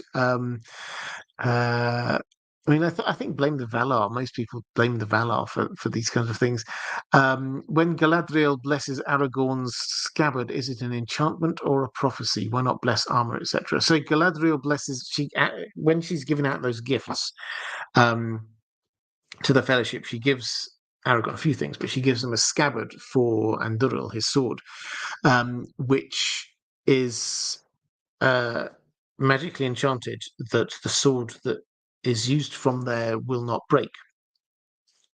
Now, is that a prophecy or a blessing? I mean, I think it's an encouragement as much as anything else, because that sword had been broken, and she's just saying, even if you're fighting again with this, it's not going to happen. History will not repeat itself.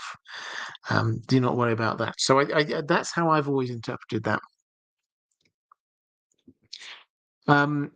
Martin S., which of the Seven Kingdoms has the highest agricultural value in total? Is it the Reach? Yes, it's the Reach, by a long way. They are the garden of Westeros. There are some patches of land that on their own have probably got higher yield. So the Vale itself, the Vale of Arryn, is this long, thin valley, which is incredibly fertile, we're told.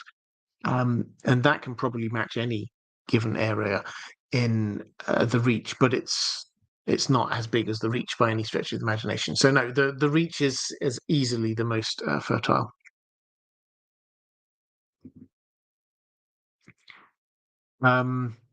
Catherine Furseth. House of the Dragon has taught us a great deal about dragons. Viserys' words that it's an illusion that the Targaryens control their dragons is one of them. However, this seems to be a truth with modifications, as some experienced dragon riders seem more in control than others. For example, with Daemon and Caraxes. I wonder how this will play out in the current A Song of Ice and Fire story with regards to Dany's dragons. It seems that one person can only bond with one dragon at a time, and it's safe to assume that she has to some extent bonded with Drogon. What about the other two dragons? Do you expect that Jon will bond formally with Rhaegal?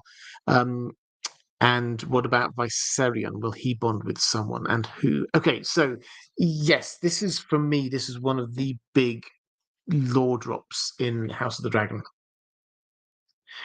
which is that the dragon bond is a lot looser than we thought it was.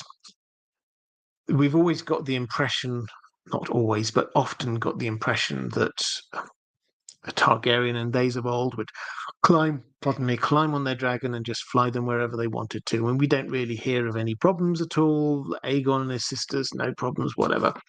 Dany had problems when she first climbed on Drogon to fly him. She couldn't control him at all. But the working assumption there was, well, that was, she'd got absolutely no training, no knowledge about how this happens at all. This is her first time doing it. How could she possibly know how to fly a dragon? And then we had a couple of other isolated incidents. The classic one being Aeria Targaryen climbing on board Balerion, clearly wasn't in control. And the thought there was, well, that makes sense. Balerion, really ancient dragon, and her still a child, basically, and her first time climbing on a dragon. How can we expect her to be controlling Balerion? We can't. But they seemed like isolated, explainable experiences. Then, when you get the battle over Shipbreaker Bay, when we get Vhagar and Arax, neither dragon does what its rider tells it.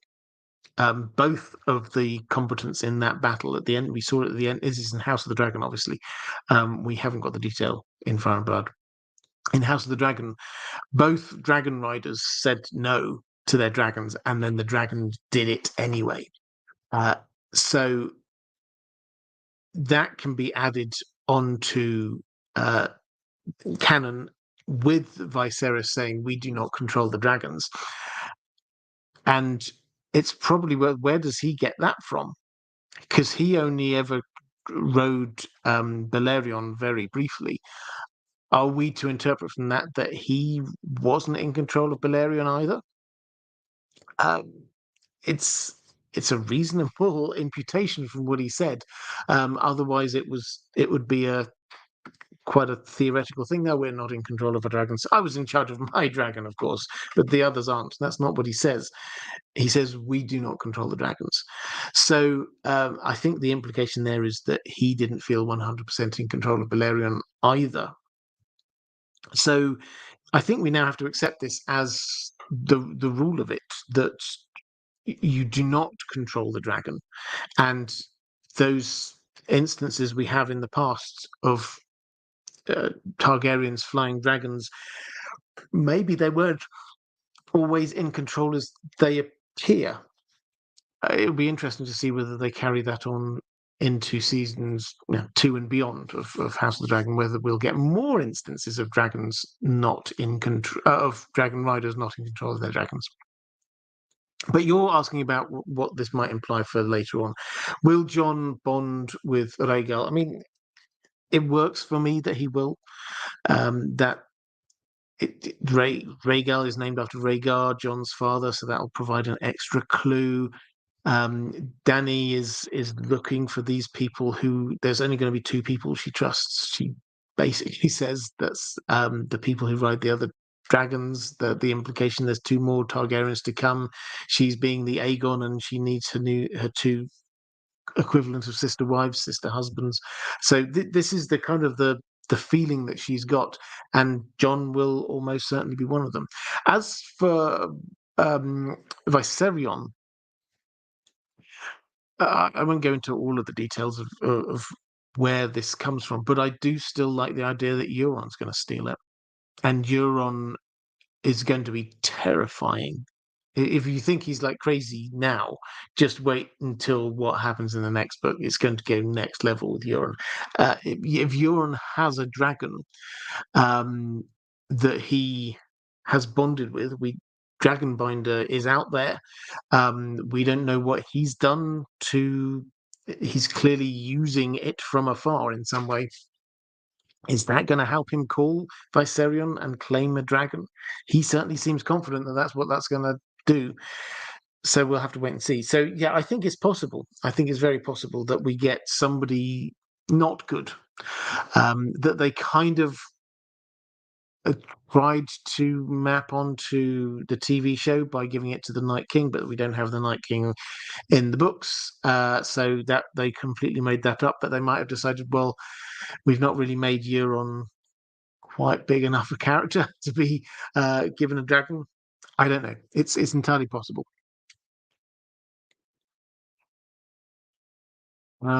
Let's go to a question from Gina Z. Thank you in advance for your extensive coverage of House of the Dragon Season 2. Yes, in case I'm back. So I did put this out on X how I'm going to be covering House of the Dragon. So Mondays will be my episode breakdown. Tuesdays I will have a lore video coming out about House of the Dragon. Thursdays is going to be this open Q&A live stream here on IDG Live. Fridays, I'm going to keep going with the Lord of the Rings lore videos. And then Sundays is going to be the pre-show live stream. Now, I'm hoping I will be able to do more than that as well. I'm hoping that I might be able to do an extra video of whatever the thing is people are talking about each week, maybe even a few short form videos. We'll see. But 3 videos per week plus 2 live streams that's the minimum of what I'm hoping for every week.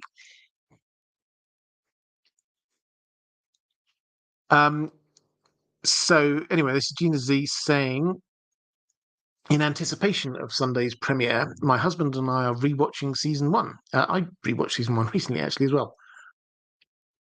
The first episode is just as viscerally unsettling the second time round. I would agree with that. And the constant cuts between the tournament and the birthing scene, it is difficult to fast forward past the tough moments. My question is, do you expect the first episode of the new season to be just as intense? I.e., will Blood and Cheese make an appearance? How graphic do you think it will be? I mean, I'm not going to speculate what's going on in the first episode, but what I will say is that what I will say, we're definitely going to get the aftermath of the death of Lucerys and how that impacts both Team Black and Team Green. But I think the bigger point here is that I think it's very clear to me there's not going to be a change in tone. They're not going to radically shift anything. They are going to play it with the shock value, the visceral value, and also the beautiful kind of choreography of shooting and blocking of scenes. So that same kind of feel, a lot of it quite dark, but with the sort of the burning lights. We've seen a lot of this from the trailers. So don't expect a change in tone. And I think that, we all know what Blood and Cheese is going to be about. And so, yes, that will be disturbing.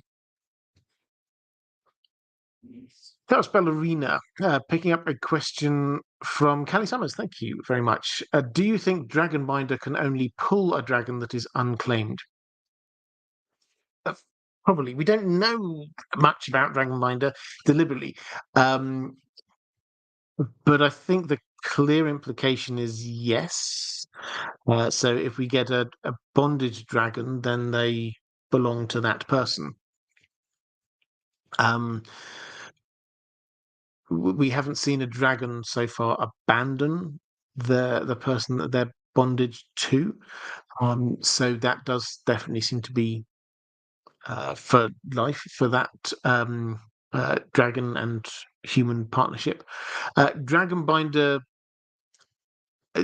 we're not given an instruction manual, but the implication, I think, is that it would be used back in old Valyria, which is where this seems to have come from. It would be used to be controlling a dragon. So not in a way that you would. Nettles, for example, formed a bond with the dragon by feeding the dragon sheep over a long period of time. Not that. This is just a visceral grabbing it. Dany does say that she does think to herself when she's bemoaning the fact that she can't control Drogon. She does think the old Valyrians used to have horns that they could use to control their dragons, and this is basically, it seems, the way past this uncertainty, this lack of control of dragons that we were talking about just a moment ago. The old Valyrians didn't just do it by sort of like nice strokes every now and then and forming a bond, as you might do with any other animal. They physically used magic to create the bond.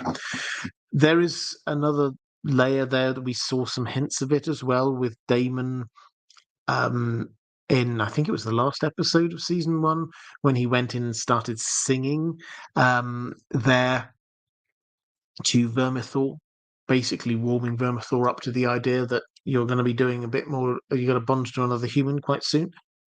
So there is clearly some knowledge out there that Damon has about how this used to work. But by the time of Danny, it's been lost. So, question from Paul Al-Gaib saying, "Hi, Robert. Hope you're well." I am, thank you. I really enjoyed the latest videos of yours. Thank you. My question concerns episode 9 of the first season of House of the Dragon. When Messalina turns over Aegon to Otto, she made a deal with him to get the underage fighting pits closed. However, this was a mere promise, so she basically gave up the most valuable bargaining chip for something she didn't show interest in before and has no guarantee will ever come to pass anyway. To me, this makes no sense and seems like bad writing choice for a character we hardly knew at this point. Do you think they wanted to tie in Blood and Cheese with this plot point, so to give Mysaria a motivation to play a part in such a horrible murder? Well, yeah, quite possibly. I mean, I think the one thing I would say is, when you're saying that there was she didn't show any interest in this before, we only saw her sporadically.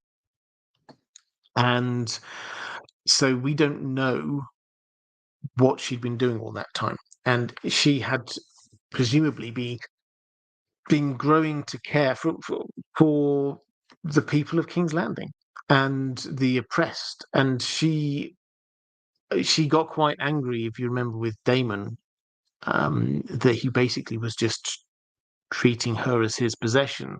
And she was sort of saying, you promised that you'd protect me from these things. And so she has in her mind that is really important, being protected from the 1%, the powers that be, the strong people. And so I think this feels, for me, still in character for her. What this definitely does, however they play this in, what this definitely does is her she will feel betrayed by Team Green.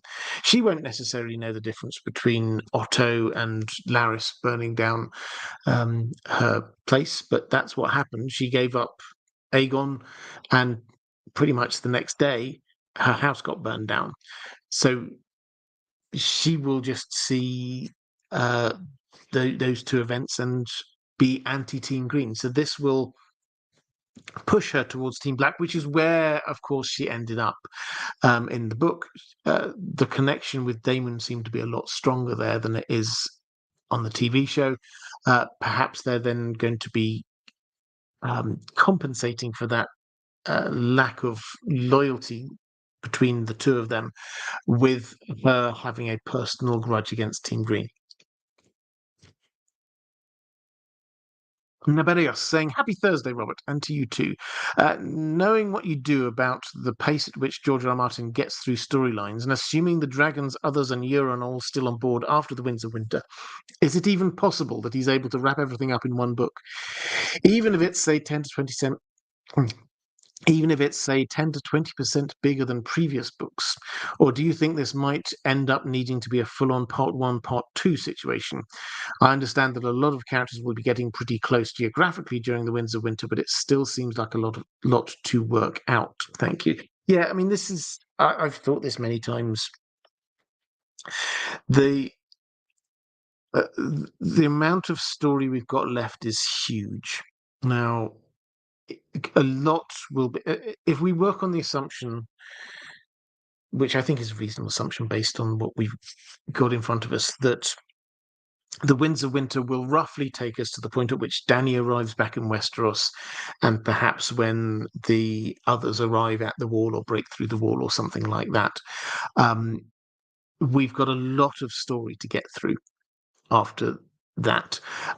Just one random thing, is that we're all working on the assumption, or many of us are working on the assumption, that Jon and Dany have to get together. And they will start off in completely different parts of the map, and they will have to come together and then fall in love, presumably, and then we'll have that. And that itself must surely take a long period of time. And if you go back to his original plot or outline plot, then that we've got a copy of the letter that he wrote to his agent right at the very beginning. He basically outlined 3 books, 3 plot lines. Plot line 1 was the fight for the Iron Throne.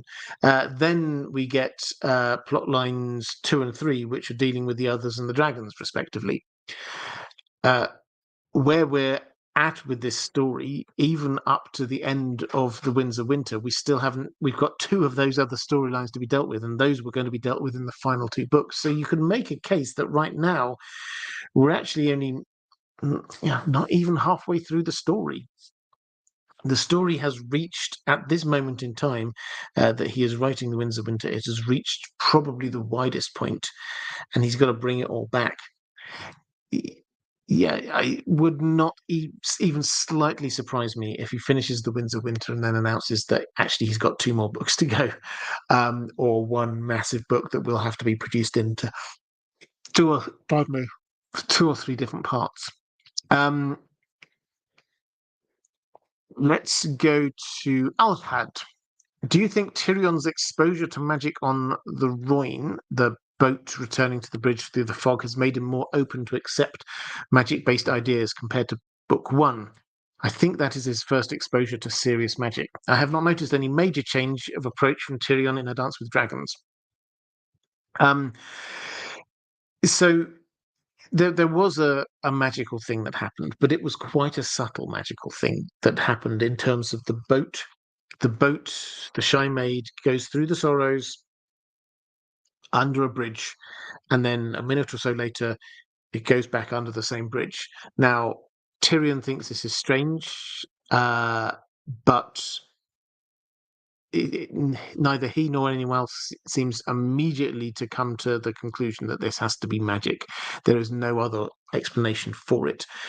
There are some strange currents around there. Perhaps the currents moved the boat in a strange way that they weren't expecting. It almost certainly was some kind of magic teleportation. Does this affect Tyrion? Well, that he doesn't really think about so much as other things that are going on. But what's interesting is that there was a chapter that George R. Martin, if you've never come across this, I find this fascinating. There was a chapter George R. Martin wrote there where Tyrion basically, he gets captured by the Stone Men. And he gets taken to see the Shrouded Lord, who's the head of the Stone Men, the people who've got grayscale, really bad grayscale. They're basically turning into statues. And George R. Martin wrote it and then decided not to include it. And this is what he said about that. He says, "Someday I will die, and I hope you're right, and it's 30 years from now. When that happens, maybe my heirs will decide to publish a book of fragments and deleted chapters, and you'll all get to read about Tyrion's meeting with the Shrouded Lord. It's a swell, spooky, evocative chapter, but you won't read it in Dance. It took me down a road I decided I did not want to travel, so I went back and ripped it out. So unless I change my mind again, it's going the way of the draft of The Lord of the Rings, where Tolkien has Frodo, Sam, Merry, and Pippin reach the Prancing Pony and meet a weather-beaten old hobbit named Trotter." So basically he's saying he wrote it, but he decided that wasn't a route he wished to go down.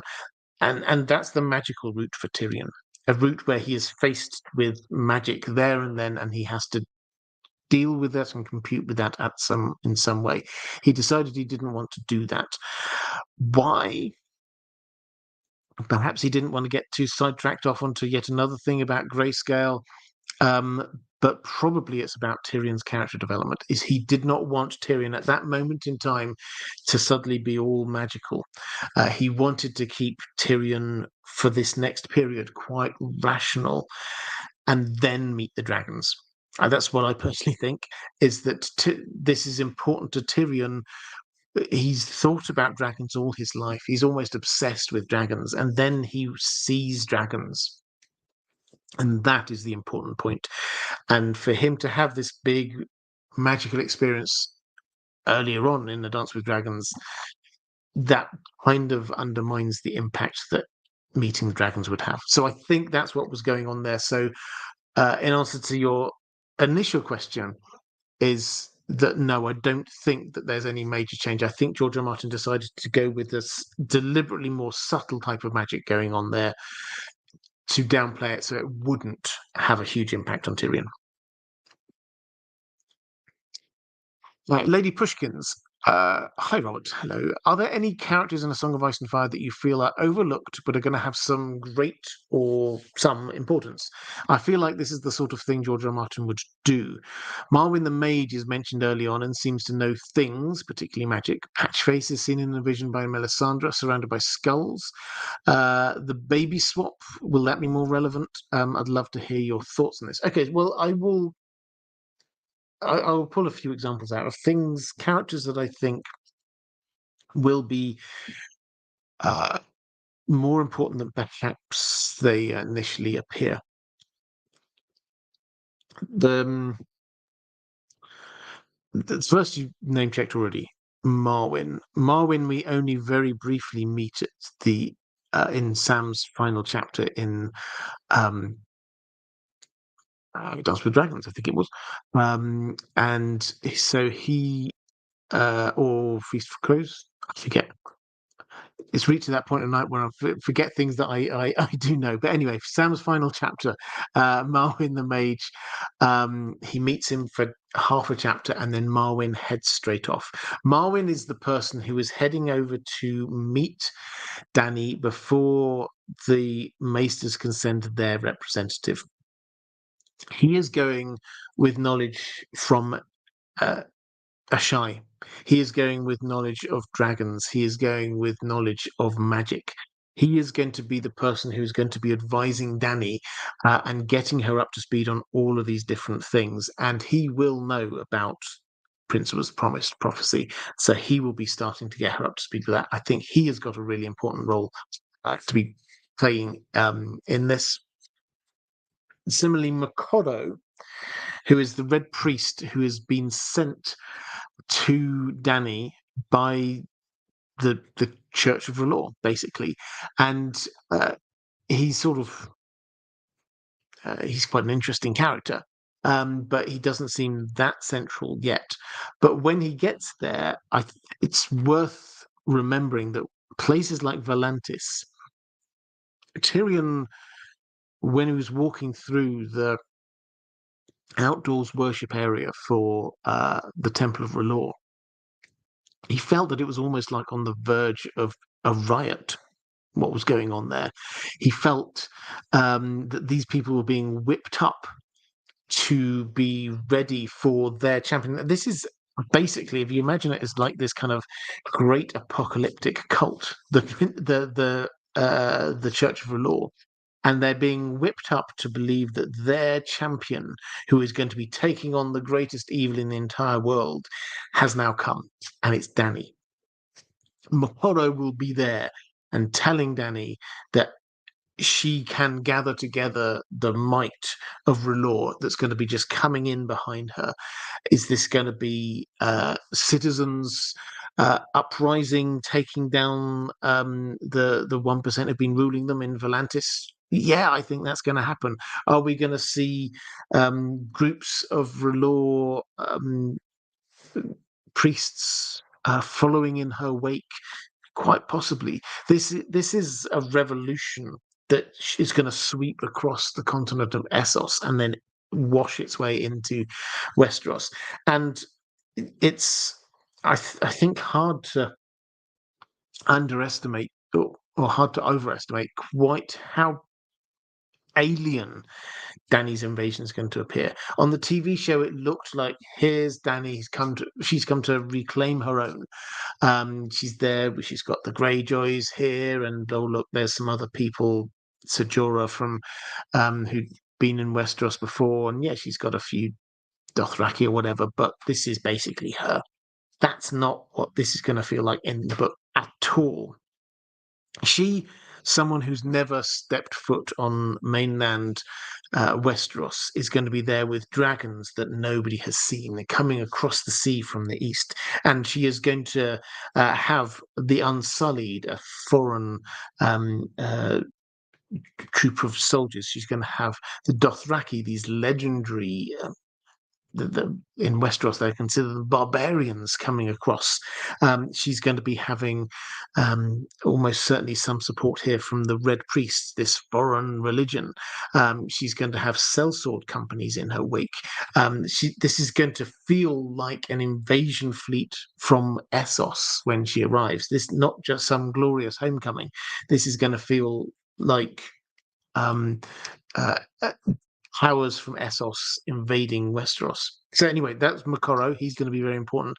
And a couple of others I would mention is Tyene and Nymeria Sand. The Sand Snakes, obviously, they didn't get very good storyline in the TV show. In the books, however, they have been dispatched now to King's Landing, and both of them want to be murdering Lannisters. This is a conversation that Elaria Sand and Nymeria have. Elaria asks, where does it end? And Nymeria says, it ends in blood as it began. It ends when Casterly Rock is cracked open so the sun can shine on the maggots and the worms within. It ends with the utter ruin of Tywin Lannister and all his works. She's there to take a seat on the small council, but her overriding desire is to destroy everything Lannister. Tyene is going undercover. She's going to go and try and get in with the High Sparrow, but she's like this master of poison, desperate to be murdering Tommen. So they are going to arrive in King's Landing at about the time when Cersei is there, thinking that the Tyrells have murdered Kevin Lannister. The whole thing's just going to erupt. The Dornish subplot is not just going to be some random thing where Jaime and Bronn head off to have a little summer holiday in Dorne. This is the Dornish sending two of their brightest and best, who are going to proactively be trying to kill Cersei, and they're going to be trying to kill Tommen, and they're going to be trying to bring down Lannister reign from within. It's gonna be horrific. That's going to be a huge impact on the books.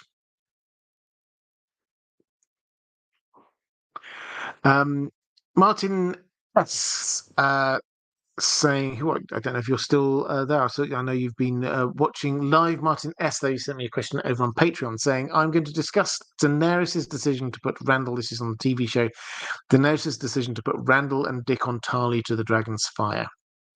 I do not think she was completely out of line by Westerosi standards. This is not to say that it was either a wise or good decision, just that it was within her rights. They fought against Daenerys, she gave them a choice, and they refused several options that would have left them alive, and Randall denied her right until the end. Trust me, I'm a firm opponent of might makes right as some principle or guide for actions, but I think she had the right here.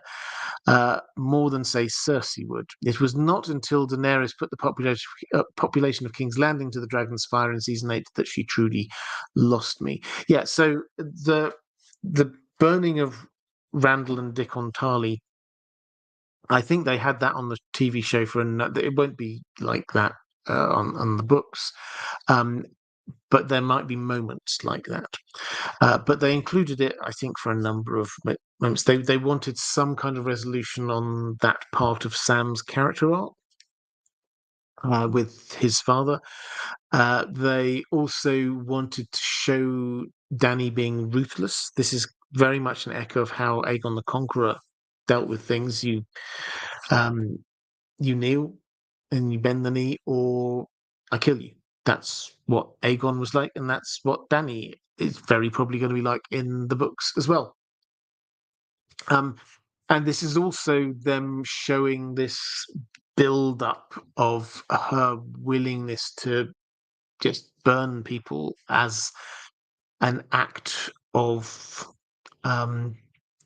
dominance and being in charge, which I'm not going to get in the whole Danny burning King's Landing debate right now, but on the show, the way the showrunners wanted to do it was to start off small, things that we can completely agree with.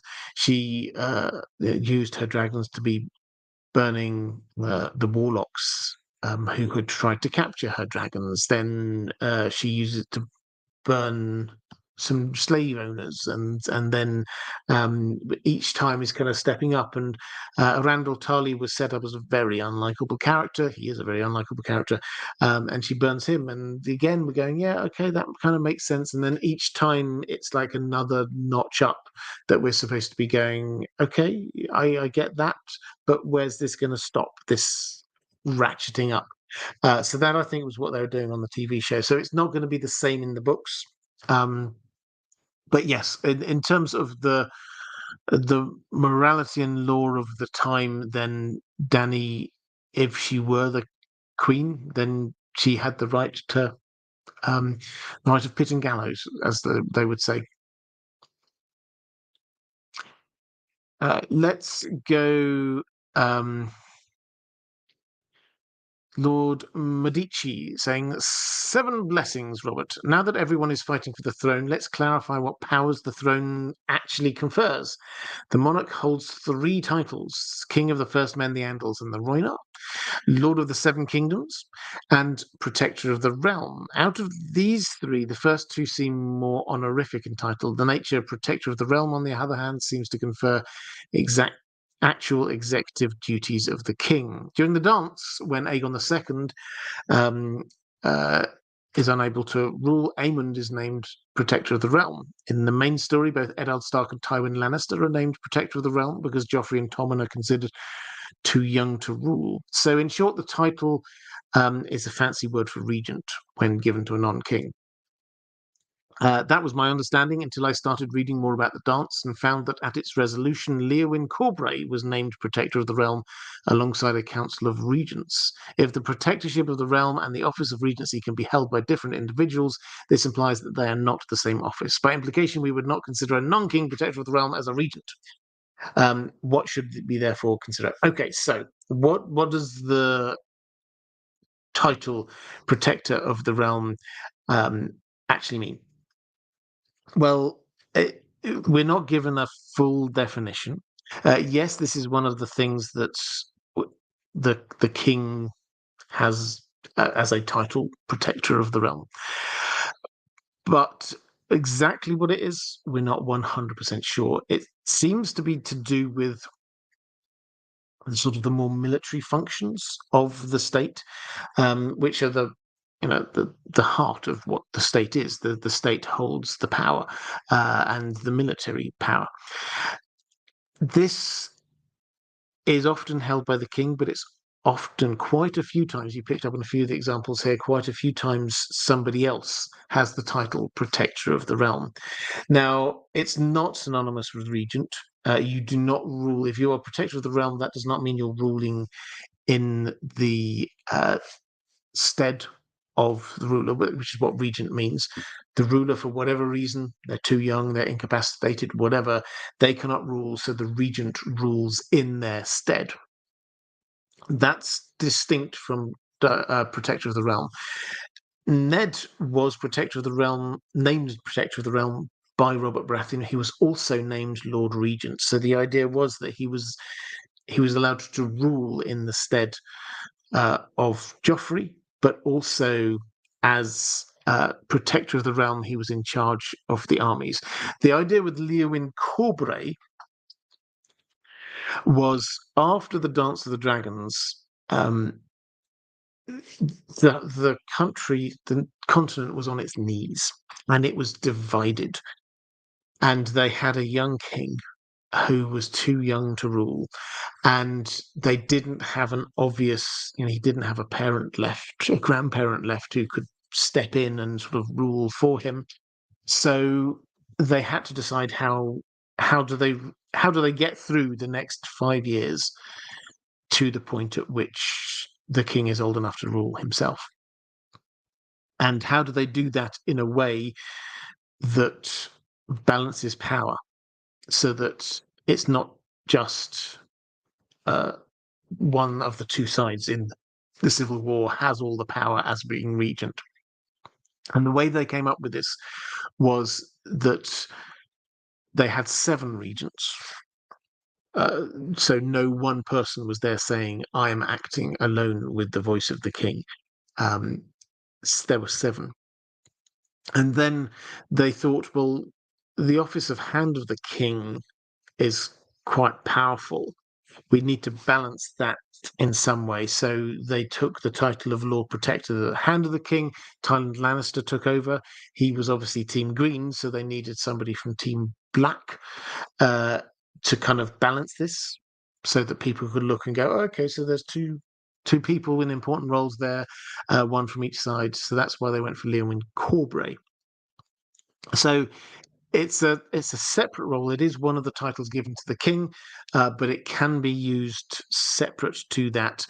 As it turns out, Leomund Corbray didn't really use his power. He was pretty ineffective. He didn't really use his powers.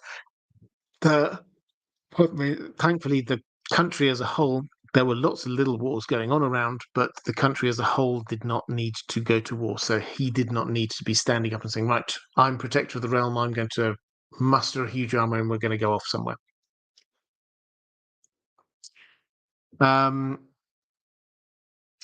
Let's go. Kelly Summers saying, which plots will stay on simmer this season? Oh, that's a really interesting question. So this is in House of the Dragon. Which plots will stay on simmer? I think there will be some things like Larys Strong, who I think is going to stay at about the same kind of level, in as much as we know he's there, he's staying in the background, he's influencing things, but we're still going to be slightly uncertain about his motivations, and he's not going to sort of come to the fore huge amount. So I think that will stay there. I don't know whether it's staying on simmer, but I think the rivalry, if that is the right word, between Daemon and Aemond will keep on bubbling away. We saw little bits of that at the end of season 1. I think they have to build up to, in my mind, is going to be the end of season 3. Build up to that, so we will keep on getting these little echoes between the two of them. And maybe also, I mean, we've seen some snippets in the trailers, and we saw a little bit at the end of season 1. This Daemon getting frustrated with Rhaenyra and leadership. There's going to be marital issues there. Daemon is in many ways a horrific individual who does horrible things, and I think we will see a little bit more of that coming out from him this season. But in terms of him thinking that maybe he's better suited to doing these things than Rhaenyra, or at least she needs nudging in the right direction, I think we'll see a little bit of that simmering along as well. Yeah, that there will be a lot of things that are going to be sort of simmering. I think it's quite a good word. Let's go.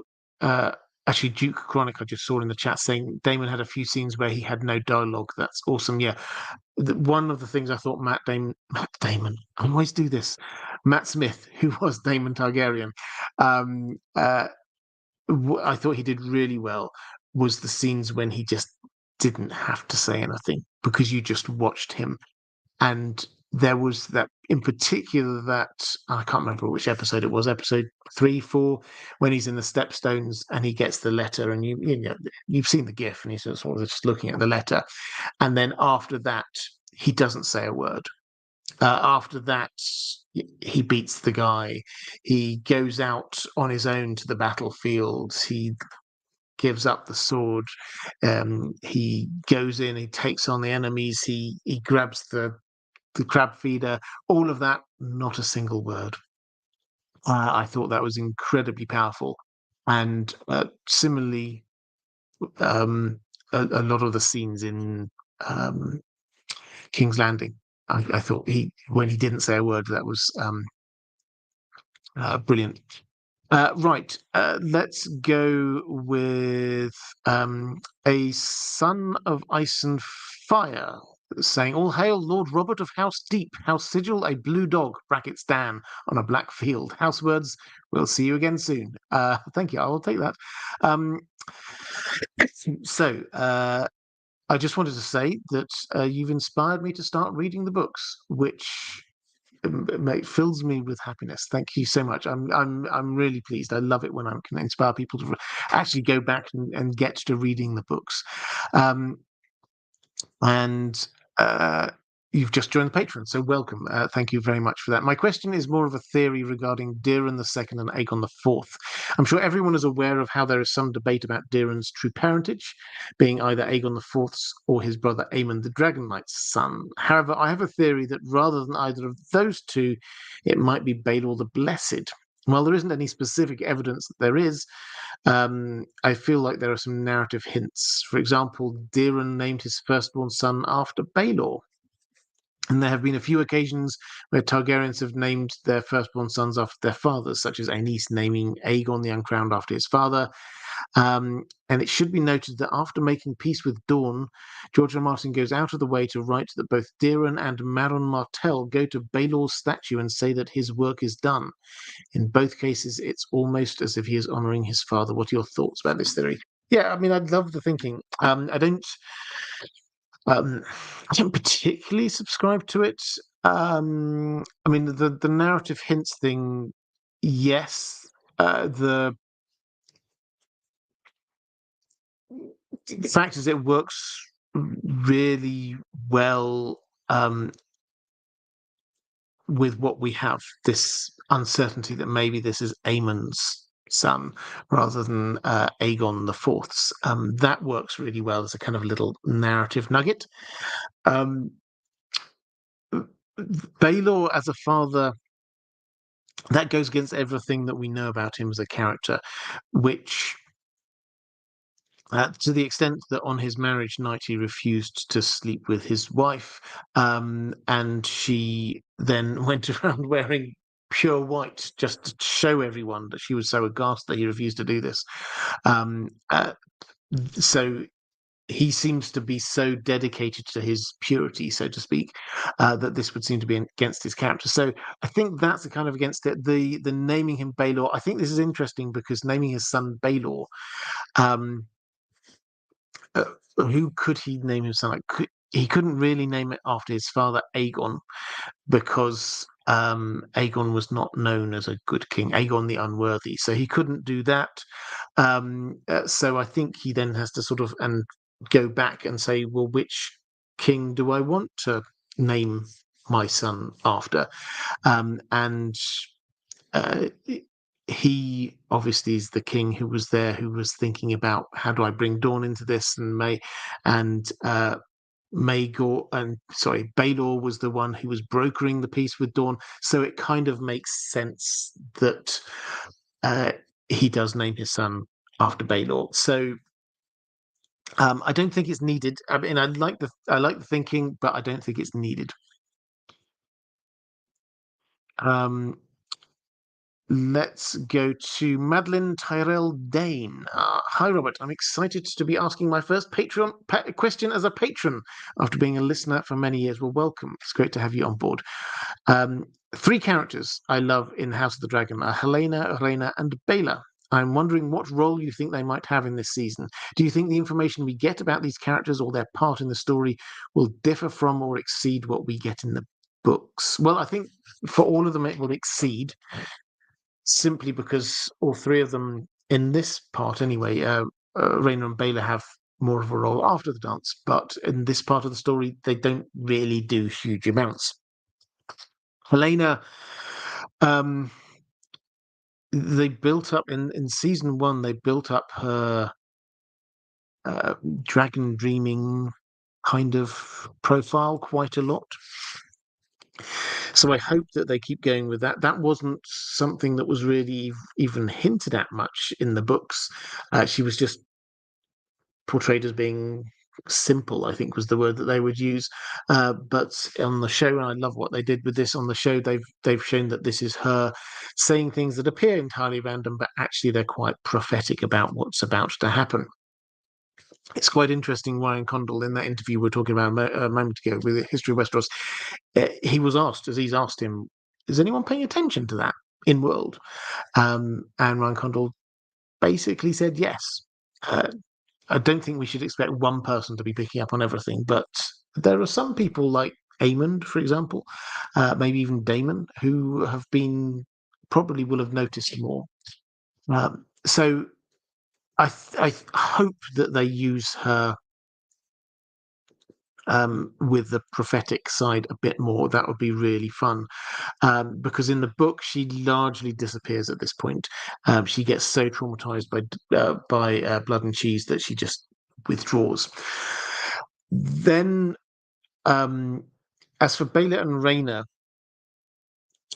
we will see Baela appears to, in one of the trailers, appears to be on dragonback in fighting gear, which is definitely a step up for her over where she was in the books. And Rhaena sort of gets dispatched in the books over to the Vale, and we don't really see much of her until a bit later.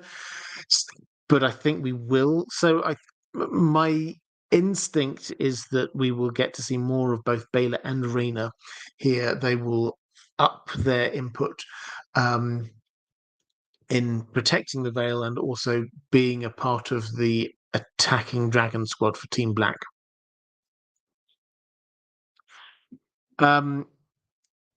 Martin S. saying, my patron question concerns certain objections that said Cersei had the Iron Throne, not Dany. But if it is based merely on the ability to grab the throne with no right to it, its authority extends only as far as can be enforced. Yeah, so absolutely. So the argument, I agree. Sorry, I shortened your question for reading out on air. But yes, so in terms of the some people when watching the TV show said, well, Dany does not have the right to be ordering the deaths of people because she is not sitting on the Iron Throne. Who is king of the Seven Kingdoms, or queen in this case of the Seven Kingdoms? It's a matter of who recognizes them. And by that point in the show, who recognized Cersei? Really not very many people. So I think, as you say, the authority extends only as far as it can be enforced. So Cersei was not queen there. And in show canon, was Dany the rightful queen? I mean, they kind of fudged the issue whether Jon was the rightful king, but they never really. They didn't introduce obviously Fagon, so we don't have that. So you could very much, and a lot of people did, come to the conclusion that Dany was the rightful queen. Therefore, she did have the right to issue justice. But as Duke Chronic, as you say there, it's not black and white. No, absolutely not. George R.R. Tolkien, salutations, Robert, and to you too, sir. I've been hearing that episode 4 of House of the Dragon is supposed to have a battle on the scale of the Battle of the Bastards. Which battle do you think this will be? I also wanted to get your thoughts on the first looks at the animation style they're using at War of the Rohirrim. Okay, we'll come on to that one in a moment. Let's talk about the battle. We've been told that there are 2 big battle scenes in season 2 of House of the Dragon. And one of them is definitely the Battle of Rook's Rest. The other looked to me, and I could be wrong on this one, it looks to me as if it's probably going to be an amalgam of a few different battles that happened in the Riverlands. We see Daemon in the trailers. He's there in Harrenhal, and we see him with a big army. And certainly battles did happen in the Riverlands, the Battle of Stonehenge, Burning Mill, things like that. I think that they will probably simplify them and make them into one big battle. The other option for the second thing is the taking of King's Landing, but we'll have to wait and see. As for episode 4, it kind of fits the timeline that's the Battle of Rook's Rest. I've got to say, I've long assumed that that's going to be roughly the midpoint of this season. We've obviously got to get Blood and Cheese out of the way. I think we've got to get the Cargill twins issue done. But then, and at some point they'll do the Dragon Seeds. But then after that, we'll have the Battle of Rook's Rest. Now, that can't happen straight away because that can only really happen after Otto's got pushed out of the picture a little bit, and slightly hotter heads have managed to get a slightly more aggressive plan going in Team Green. But also it can't wait for too long because it happens quite early on in the season, early on in the war. That's the next main thing that happens, and it changes the situation for House Velaryon and Team Green hugely. So, yeah, I think that's what we're looking at in episode 4. It's the Battle of Rook's Rest. You also said, and we're sort of, I could probably have kept this one a bit, but I will answer this one for now. The animation style for War of the Rohirrim. For those who don't know, there is coming in December an animated film, Lord of the Rings film, The War of the Rohirrim, which is set a bit back in time in Middle Earth before A Song of Ice and Fire, but and it's based on a story that Tolkien has in the appendices to the Lord of the Rings.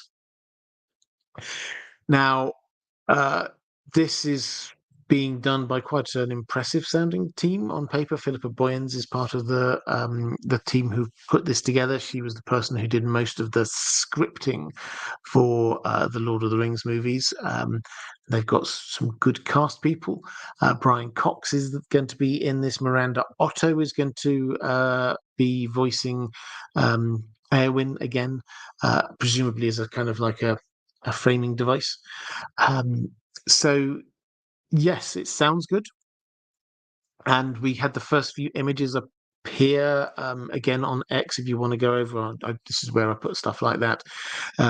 If you want to have a look at the images, we've got 3 or 4 of them. It looks good. I liked it. When you say something looking more like Blue Eye Samurai, which if you've not seen on Netflix is very, very good as an animated TV show. George R. Martin's also praised that one to high heaven, Blue Eye Samurai, so do check that out. It was, yeah, perhaps it looked a little bit more 2D is probably the wrong way of saying it, but a bit more 2D than Blue Eye Samurai. But I thought it looked very good, regardless. Brandy 1842.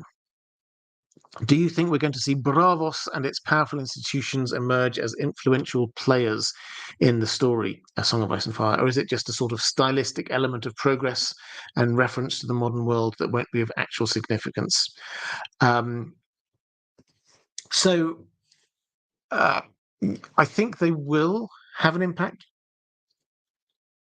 I think that the Faceless Men will have an impact. I did a series of videos on the Faceless Men. They definitely will. I think that the Iron Bank will have an impact because they are choosing who they're going to be backing, and they're going to be lending money to Stannis and to Jon, and then they're going to be turning on Cersei, but who then takes the Iron Throne after that, then takes on Cersei's debt. So yes, they're going to have a big impact on this. Bravos as a whole, I will do a video on this at some point, but the implication from what we just kind of see hints from Aya's chapters, where she's sort of just weaving her way through Braavosi society. The hints are that there's a change in politics on the way, and politics in Braavos at the moment seems very much like, let's just take a back seat. But they will have heard, as everyone else has heard, that dragons have returned and a Targaryen has returned, and they will have to decide what to do about that. So they may well decide. Well, they will almost certainly be in two minds, because the First Lord of Braavos is anti-slavery, and Dany is completely anti-slavery. But at the same time, Braavos is formed of people from former slaves from the Valyrian freehold, so they lived under the yoke of the Dragon Riders for a very long time. So they're probably going to be quite divided about Dany. But I think that they will get involved. It's just a matter of which side. But I'll do a video on that one at some point. 444. In a recent Not a Blog post, George R. R. Martin revealed that there is a new writer working on a pilot for 10,000 Ships. As this is at least the third iteration of this project, they really want to make this prequel. What do you think about it? What is the best form for it? A live-action TV series or series of films, or maybe better as an animated project? Well, yes, so the announcement, such as it is, was a few days ago on a Not a Blog post from George R. R. Martin, and he congratulated Ebony Booth, who I don't know, but she just won the Pulitzer Prize, and he said it's really well deserved. And oh, by the way, she is, and I quote, working on a new pilot for 10,000 Ships, a Game of Thrones spin-off about Nymeria and the Rhoynar. And then he goes on to sort of say, we're still trying to figure out how on earth we can pay for all of the special effects. He talked about giant turtles, which is very pleasing. But this is the third, as you're right, this is at least the third different potential showrunner who we've had attached to this. Not just like rumors, but George R. R. Martin specifically saying this person is writing such and such. I think most recently we had, or maybe it was the one before that, we had the guy who wrote A Knight's Tale, was drafting something up, and then he sort of went public and basically said, I'm not doing it anymore. It's still there as an option, but we couldn't agree something with HBO. So this appears to be, the third different person. And I wouldn't disagree. It's very strong evidence they do want to do this, but they just do not know how. And I think the same goes for the Nine Voyages, the Corlys Velaryon thing, is that they clearly want to do that, and then they decided that the cost would be too much, so they'd try and develop it as an animated feature, but that's still not got the green light. Neither of these things have got the green light so far. As for how this could work, yeah, I could see this as an animated feature. I would love this to be live action. I think that would work really well. The story at a very high level is the Rhoynar were this community that lived up and down the River Rhoyne in Essos, and the Valyrian freehold was slowly expanding, and the Rhoynar were fighting them. And they had a very successful leader. Prince Garin was doing really well, and he was pushing back the Valyrians. They seemed to have water magic on their side, so it wasn't just a one-sided thing. We sometimes think dragons against normal people, obvious who's going to win that. They seem to have water magic on their side, but eventually the Valyrians did win, and Nymeria, long story short, Nymeria leads the remnants of her people on boats, the aforementioned 10,000 ships, down the River Rhoyne to try and find a new home. And so we then get them trying different. They go to Sartorius, they go to a couple of other places, and they end up in Dawn, and that's where they stop and part conquer, part marry, part negotiate their way into being a part of Dornish culture. So that's the story. I think this works well over 3 or 4 seasons, 4 or 5 even, maybe. One season for the battle against the Valyrians, then a couple of seasons of them being in different places trying to settle there, and then finally a season or 2 of them settling in Dawn. I think that would work really well. Again, I'd love it as live action. Um, it would have a clear feel to it that we know where they're going to end up, and they will be a disenfranchised people searching for a new home, which will it will have a kind of feel of maybe. I mean, you could go with Battlestar Galactica if that kind of feel, a ragtag fleet. That's the kind of feel we're going with.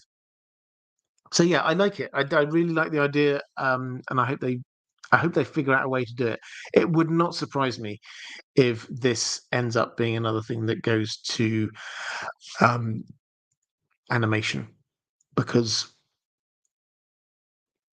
they they will have a lot of things. Boats are quite expensive actually to film, and they're going to be in a lot of different places. It's not mostly set in one place. They're going to be in one place, and then we've got to move from there. Then they're going to be in another place, and we've got to move from there.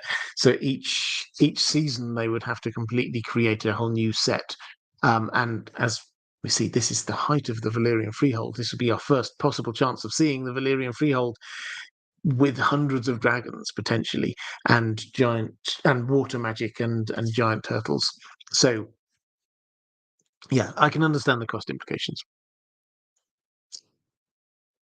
Um, Emma Shyman, happy House of the Dragon season. Thank you very much. Are there any questions or unsolved mysteries from Fire and Blood that we may get some insight on in season 2? If so, what are they, and what are your predictions, and what are you most looking forward to seeing this season? Well, in terms of questions or unsolved mysteries, I was thinking about this the other day when I was rewatching season 1.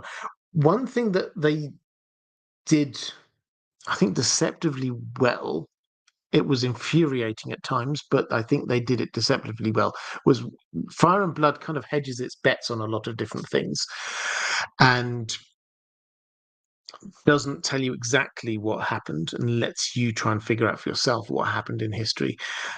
In House of the Dragon, what they have done on a couple of occasions is they kind of like moved the camera away just before we find out exactly what the truth of the matter is. So, for example, when in episode 1, when we get Daemon down there he's toasting to the prince for a day.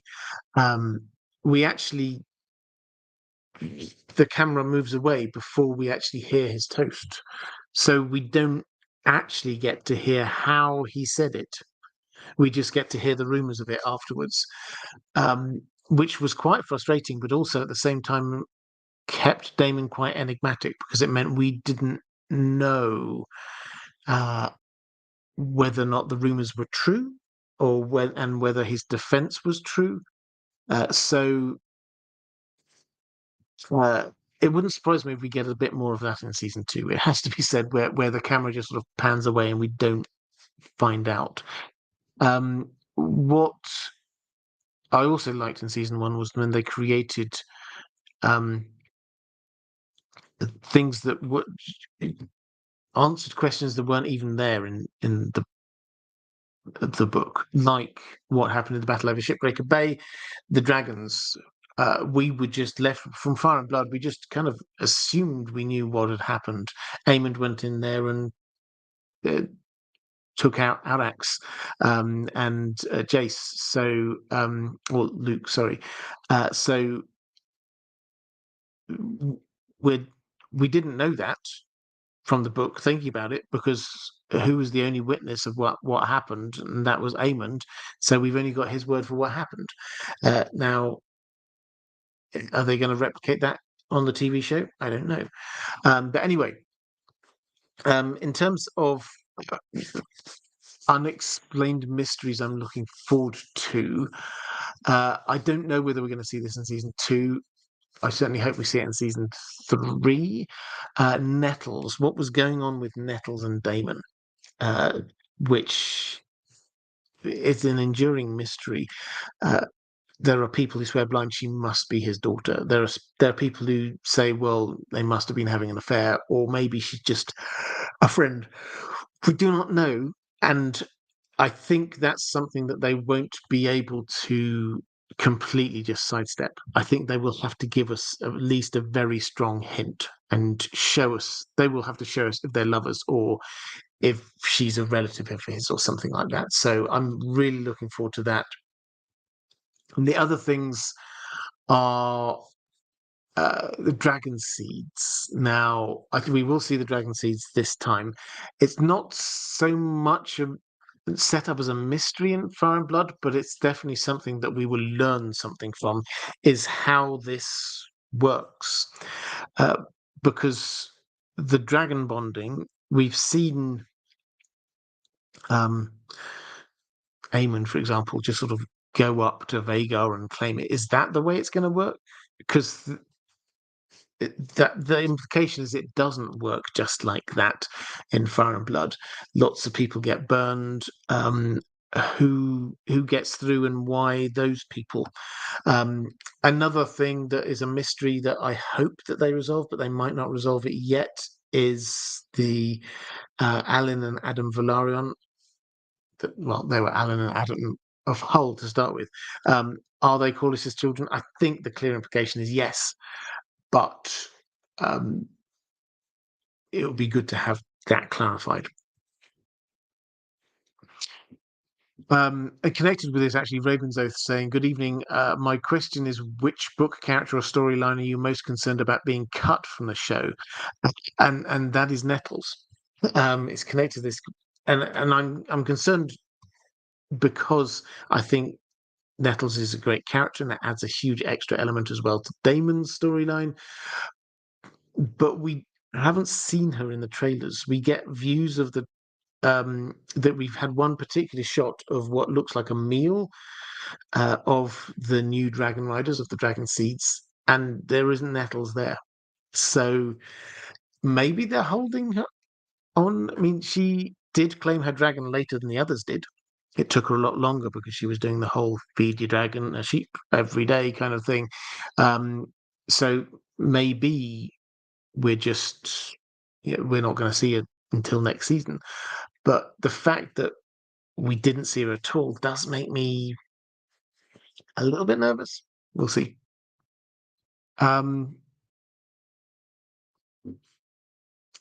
Let's go to another question. This is from Jack saying, "Hi, Robert. I know it's a late question. Yeah, I think this was possibly the last one I picked up, but I've just finished a video from Glidus and Preston Jacobs talking about the kill that George regretted. I wonder whether you'd be willing to give your 2 cents on the subject. Thanks for all you do. Don't change." Well, I don't intend to change, but thank you. So this comes from, I can't remember when or where it was, but George R. R. Martin has said in conversation with another writer, and a kind of a joint interview thing, I think it was, he sort of said in an offhand way, "Have you ever killed off a character and then realized later that you really need that character?" Which has led people to speculate which character is it that he's killed off. He's clearly speaking from experience. And to get the kind of the boring answers out of the way, he hasn't only written A Song of Ice and Fire. He's written other things, so it's entirely possible that he's talking about that, but it's probably is about A Song of Ice and Fire. Who is it that he's killed off that he decides he needs later? My instinct, I've not seen that video, I've no idea what those fine gentlemen concluded. My instinct is that this is probably a POV character, because the way that George R. R. Martin structures this story is it's not unique, but it's very idiosyncratic to him, which is that we see this story through the sets of eyes of different people. And George R. R. Martin is very clear in his mind, it would seem, when he's writing this, about which bits of story he needs us to see and which he doesn't need us to see. And when he needs us to see somewhere, he will create a new POV character so that we can see what's going on over there. For example, Marine. He decided we needed to see what was going on in Marine after Danny had gone. But we had no POV characters. Therefore, he turned Barristan Selmy into a POV character. So now we know what's been going on in Marine while Danny has been gone. Similarly, you will notice up at the wall, several POV characters have gone. So Davos didn't really stop at the wall, but he's gone. Sam has gone, and now we've got John, who is dying. So who are we going to see this next bit? Whose eyes are we going to see this next bit through? It's Melisandre. He's introduced her for a chapter now, so she is now a POV character. So that's what he does, is he creates new POVs for when he wants to show us a bit of the story that otherwise we wouldn't be able to see because we've not got a character there. So I think that what we're looking for here is a POV character who has died, that it would have been really useful if they were around so that they could show us some of the plot. Now, I don't think this is Ned. I don't think, we've never been lacking for people in King's Landing to show us what's going on in King's Landing. I don't think it's Quentin Martell. I don't think that him hanging around in Marine, I guess it could have meant that we didn't have Sir Barristan as a POV. We just kept him, but then he probably wouldn't have hung around once he got spurned by Danny and Danny had disappeared. He'd probably just head off back home. So where does this kind of leave us?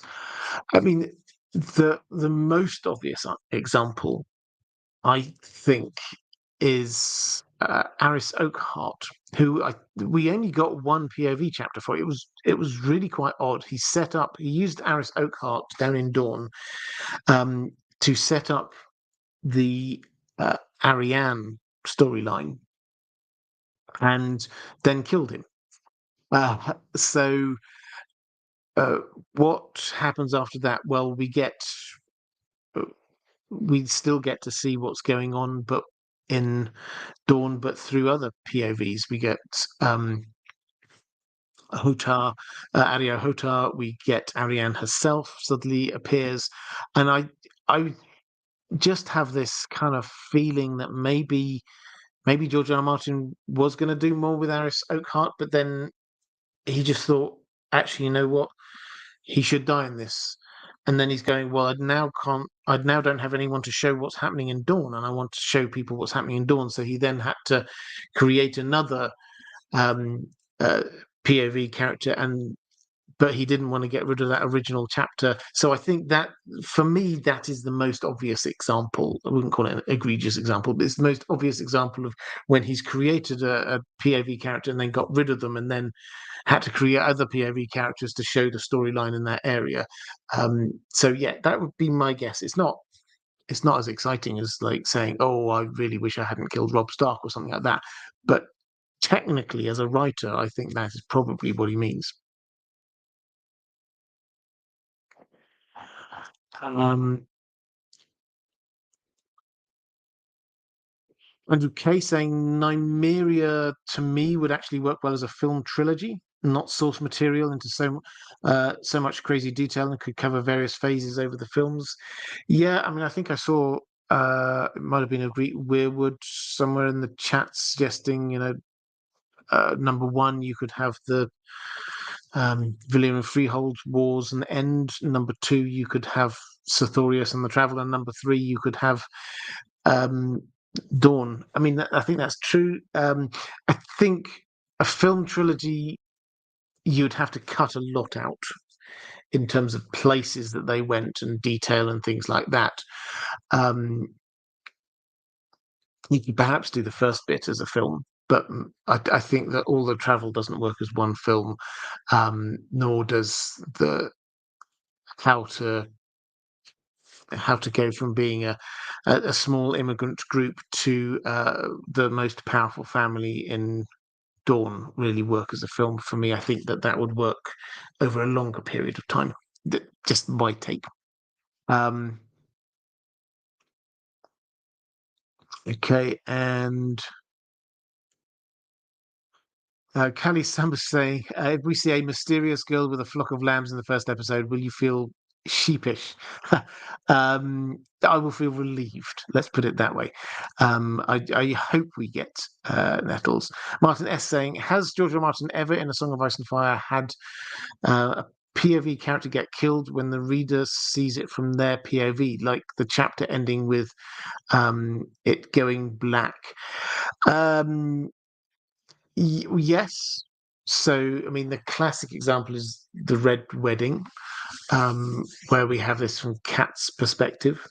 And I mean, I can't remember what the exact end line is of that. Somebody in the chat will come up with it, I'm sure. But yeah, she gets killed, and that's the end of her. Well, until Lady Stoneheart appears, that's the end of her character. But let's go to Christy Moniz saying, do you think young Griff will ever sit on the Iron Throne? Yes, I do. I think he will. This is Aegon the Sixth again. Yes, I do. I think that given what we've seen will happen in King's Landing, Cersei will mismanage it. Cersei will try and take on the High Sparrow, the Faith Militant, basically, and House Tyrell all at once, at the same time that uh, uh, the Sand Snakes have arrived and are trying to kill the Lannisters, and just 2 weeks march down the road, we've got Fagon. I think Cersei will get chased out of King's Landing, and I think that young Griff will come in. And I mean, I think the hint is in what we saw earlier, the vision that Danny had with the cloth dragon, which we assume is him. He was being cheered. I think people will welcome him. I think after Cersei's mismanagement, people will cheer their new king coming in. And we were saying it's the obvious example, Jon Snow, of course, yes. So he, at the end of his last chapter, Jon Snow dies.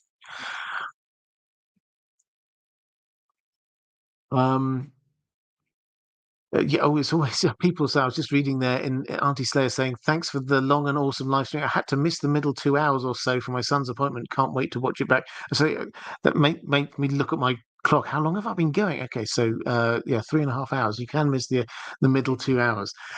Anyway, I think I'm largely at the end of my Song of Ice and Fire ones. I've got some Tolkien questions coming up from my patrons now, but feel free to drop other questions randomly in the chat. If people have watched this far, then I'm sure they'll happily have a few more questions on House of the Dragon. Nick from NJ saying, good evening, Robert, Dan, and the marvelous mods. I would like to ask about Tolkien's Wild Men of the Woods. It's a rare example of writing from Tolkien that I dislike. I feel he may have been influenced by depictions of Native Americans in the contemporary popular fiction, and I'd be interested in hearing your take. So these are the Woses, the Druidine. They don't appear in the films, but they've got quite an important role in the books. They live in this forest just between Rohan and Gondor, basically. And they managed to, they being the Rohirrim, managed to negotiate with them a way through their forest, past an orc ambush, which allows them to get to Minas Tirith in time to save the day in the Battle of the Pelennor Fields. Now, they are described as being large, hairy, wild men who sort of live in the forest. So now I can entirely understand why you may be fearful that this is influenced by that.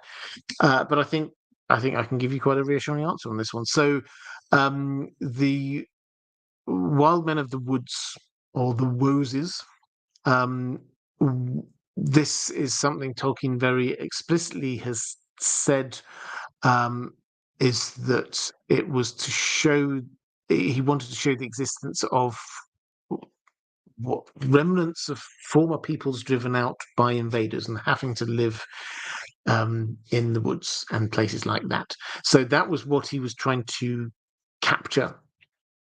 And the linguists among us have sort of tracked down where he seems to have got the language from. So Woodwoes is actually a word that is used in Sir Gawain and the Green Knight, which is a story Tolkien knew well. In fact, he did his own translation of it. You can go out to your local bookshop if it is well stocked and find a copy of Sir Gawain and the Green Knight translated by Tolkien.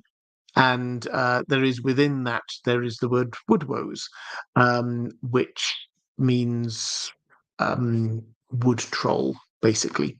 So this has nothing to do with Native Americans. This is taking inspiration both from disenfranchised peoples, but also from sort of Western European fairy tale language of tree wood trolls. Caius Ballerina, what is Goldberry? Goldberry is Goldberry is Tom Bombadil's wife, and I shall take no further questions. No, that's not fair. So Goldberry is a character that we meet in Lord of the Rings. We all know Tom Bombadil, of course, the great anachronism. She is his wife. In fact, when we first meet Tom Bombadil in Lord of the Rings, he is coming back from having collected water lilies to give to his wife. Now, what she is in the original, when we get the original The Adventures of Tom Bombadil, she is the river, let me try and remember the exact phraseology. It's something like the river sprite's daughter, and he marries her at the end of the story. He marries her, and all the creatures of the forest gather around to bear witness. Now, Tolkien did actually specifically explain what she was, in as much he said that she is a representation of the changing of the season. This is early conceptualizations. He may have shifted over time, but early conceptualizations. She is a representation of the changing of the seasons in the part of the world that he knew well, the central England, the shires of England, and that is what she is. She is a representation of the changing of the seasons. Now, what does that mean? That's very conceptual for a character.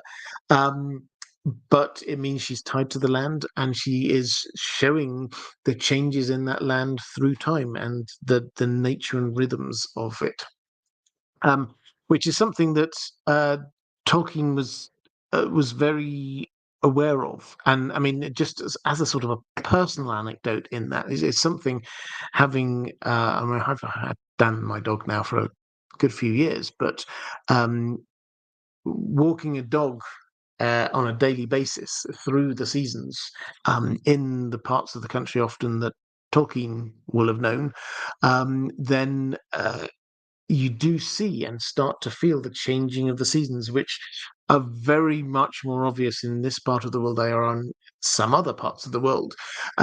When the leaves are on the trees, when the grasses, different parts of the country are more available at different times, because there's some of the parts that get boggy and some parts dry up, and then the river gets higher or the river gets lower, and there's different plants around at different times. And this is the shifting and changing of the seasons that Tolkien, he loved wildlife, he loved trees, we all know this, and in the same way that he felt that Tom Bombadil was kind of an expression of something important, a comment he wanted within the story, Goldberry similarly was. Goldberry was showing not just the unchangedness of nature, but the changeableness of it, the rhythm of it.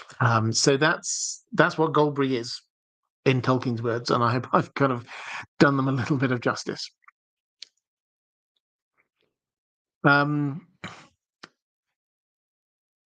That's Madeline Tyrell Dane. A broad question. Given your insight on and engagement with literature, I'm wondering what advice you would have for beginning fantasy authors. What elements make you love and enjoy a fantasy book?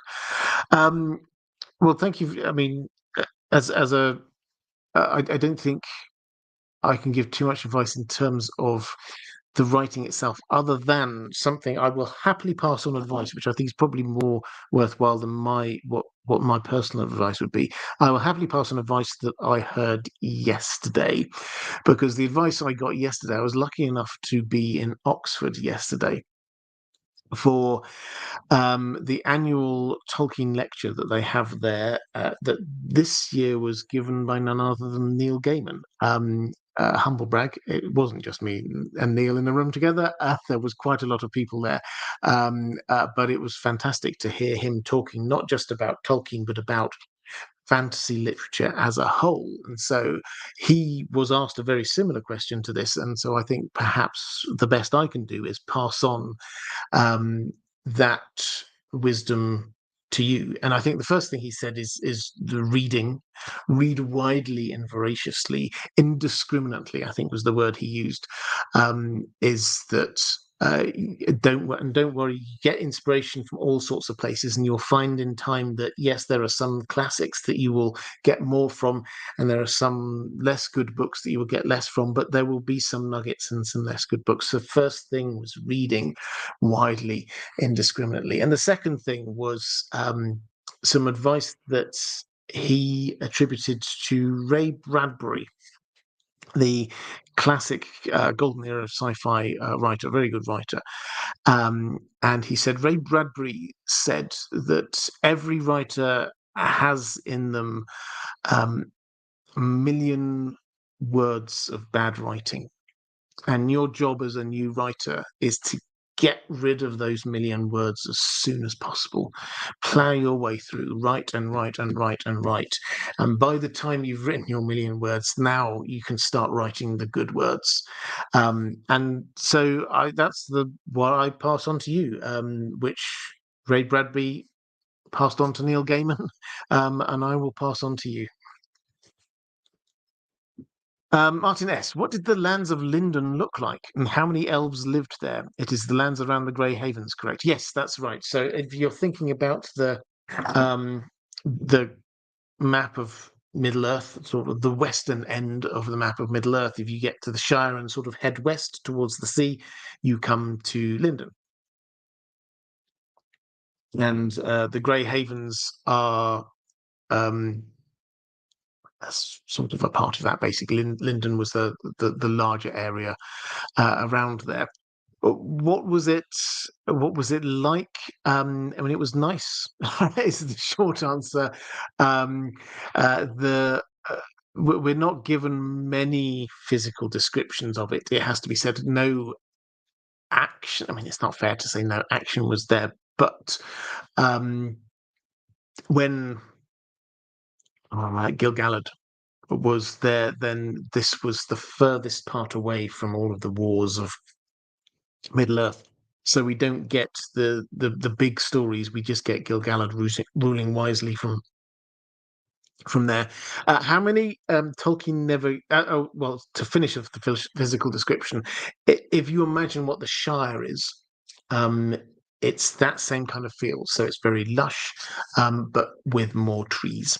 Now, in my mind, certainly when you get to the Grey Havens, this is where Círdan built ships, and so they will have had trees not just for beauty, which is how we tend to view a lot of elven homes, but also very practical uses, making ships. So there was a small bit of industry going on there. This wasn't just like wandering around in these kind of ethereal long dresses and having um, you know, spouting poetry at each other. It wasn't like that. This was an actual home, but it doesn't seem to have been sort of a stronghold castle kind of thing.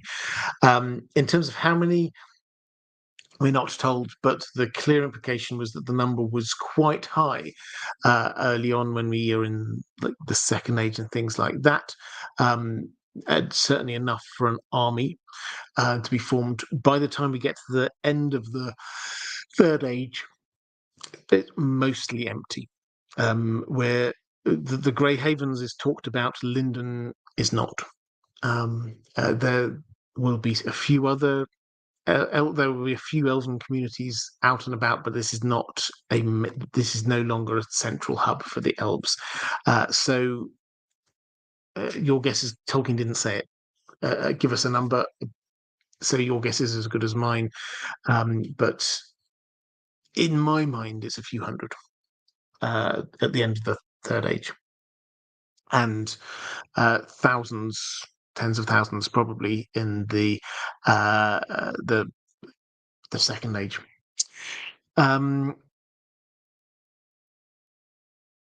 Let's go to a question from Lila saying, it's been a while. It has. Great to see you, though. We got pictures from the War of the Rohirrim movie yesterday. I talked about that a little bit earlier, so hopefully you can scroll back up to that one. What are you most interested to see in the film, and what are the pros and cons, in your opinion, of choosing a very human-centered and non-magical story, considering it's very different from what we see in The Lord of the Rings? Yes, so the story, I won't spoil the story just in case people haven't seen it and they don't know what to. But very broadly speaking, this is halfway through the time of the kings of Rohan, and it is the story of a guy called Helm Hammerhand, and why Helm's Deep is therefore named after him, and what heroic deeds were performed around that time, and it's noticeably human based. There may well be some non-human people involved in the wars who get brought in, but that's probably about it. We don't hear. It's possible we may get Saruman making an appearance, but he's not mentioned as making an appearance. It's just that he may well have been around, that kind of thing. So it shouldn't be magical, and that is going to be a different feel. I think that works well, that they're doing this one as an animated feature because of that lack of magic. This should feel, and I think it probably will feel, given the way we've got Miranda Otto, the implication is this is a framing device. She's there as Eowyn. Maybe she's telling her children or something. I don't know. I'm making this bit up, but maybe she's telling her children one of the legends of the history of Rohan, and that then centers this not just in this very high fantasy, but quite a grounded fantasy world, which I a lot of Tolkien's work is very human focused. It is quite high fantasy, but at the same time, the magic isn't often completely obvious about what's going on. So I like it. I think it's a good chance to see a slightly different aspect of Middle Earth. Phelan Walker. Great way to start a question. Orcs. Am I right in my understanding that Uruk-hai and the Uruk orcs we find in Mordor are not the same? Though my basic understanding of simply reading the books for pleasure, it seemed clear to me at the time that these were different. I stumbled upon a YouTube video about different kinds of orcs that claimed that the Uruks we meet in Cirith Ungol are Saruman's Uruk-hai. This didn't make sense to me. Why would Saruman's orcs be in Mordor? So I went down a rabbit hole of online forums and found a lot of people who agreed with this take. After further investigation, I'm still leaning towards my original impression, but I would love to hear your opinion on this and settle it once and for all. Well, I mean, I can do my best. Uruk, as the Uruk-hai is the plural, so the Uruk were a new type of orc. They were first developed in Mordor by Sauron, and the idea was that these were, oh, in fact, it might even have predated Sauron, but certainly from his leadership. When I say predated him heading back into Mordor is what I mean, not predated Sauron. But the idea was that orcs are limited. The orcs that we know and love / hate, they don't like the light. They're not particularly clever. They aren't very good in an army because they don't really kind of stick to orders all that well. So Sauron basically said, right, I need better orcs. Let's do a little bit of orc improvement, and we get the Uruks, who are stronger, they're taller, they're more intelligent, they're more regimented, and also they can stand the daylight and upgrade. Now, how exactly we got to that, it's not 100% clear. Tolkien changed his mind on what orcs conceptually are a lot of times. I did a video on this if you want it. If you don't believe me, think he changed his mind. Were orcs elves that had been corrupted? That's certainly the version that we got in the Silmarillion. Were orcs just animals that he had trained to talk and corrupted in some way? Were they part human? Were they some combination of all of these things? He shifted his mind a lot for actually quite in-world theological reasons that I won't go into. So anyone who's standing very clear and firm and saying this is exactly what the basis of the Uruk are, the Uruk-hai are, you can just sort of prod them a bit to say, well, which of Tolkien's conceptualizations of orcs are we talking about here? But broadly speaking, Sauron created them, an improved type of orc that gets see and slowly become the main part of his force in Mordor. Saruman then, much later, only, I don't know, 20 years or so before the events of the Lord of the Rings, he starts using orcs secretly himself in and around Orthanc. And he develops his own Uruk-hai. Now, the clear implication is that he's been in communication with Sauron, and he is doing his own Saruman is doing his own experiments based on what information he's gleaned from Sauron. So Sauron's came first, then Saruman's, but they were presumably using roughly the same technology. Treebeard kind of, Treebeard doesn't know, but he speculates that maybe this is orcs crossed with humans that is creating Saruman's Uruk-hai, which may be true, and that may be what Sauron did earlier as well. So, are they the same? Well, it's certainly the same conceptualization, but they are different types. So the orcs we get down the Uruk-hai we find in Mordor are not Saruman's. That much we can be pretty clear of. And indeed, when we get to Merry and Pippin getting carted off, you'll find that half of these are orcs from Saruman, half of them are orcs from Sauron, and they are very clear. One of them's some of them have got the white hand of Saruman, some of them have got the black hand of Sauron, and the eye. and they are very different. So, whereas they might be physiologically very similar, um, in terms of who they owe their allegiance to, they're very different.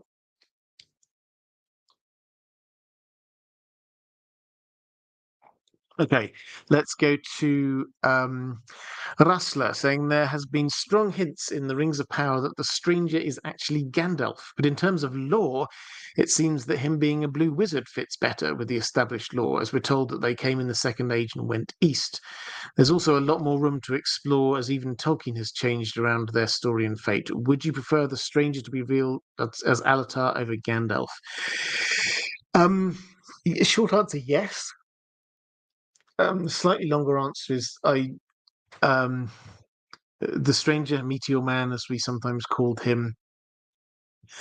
Uh, for the first 3 to 4 episodes, he did not operate as Gandalf at all, in my view.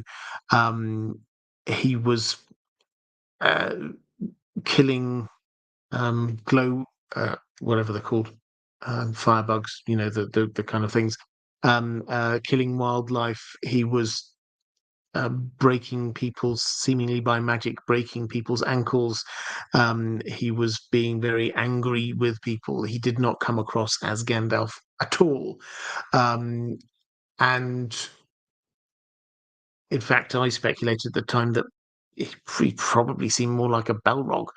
Um, Then at the end of the season, they dropped some very heavy hints that this was Gandalf by using some very Gandalf establishing shots that we saw in the Peter Jackson films. By using him, he used some lines from the Peter Jackson films. When in doubt, follow your nose. That kind of thing. They definitely wanted us to think of him as Gandalf.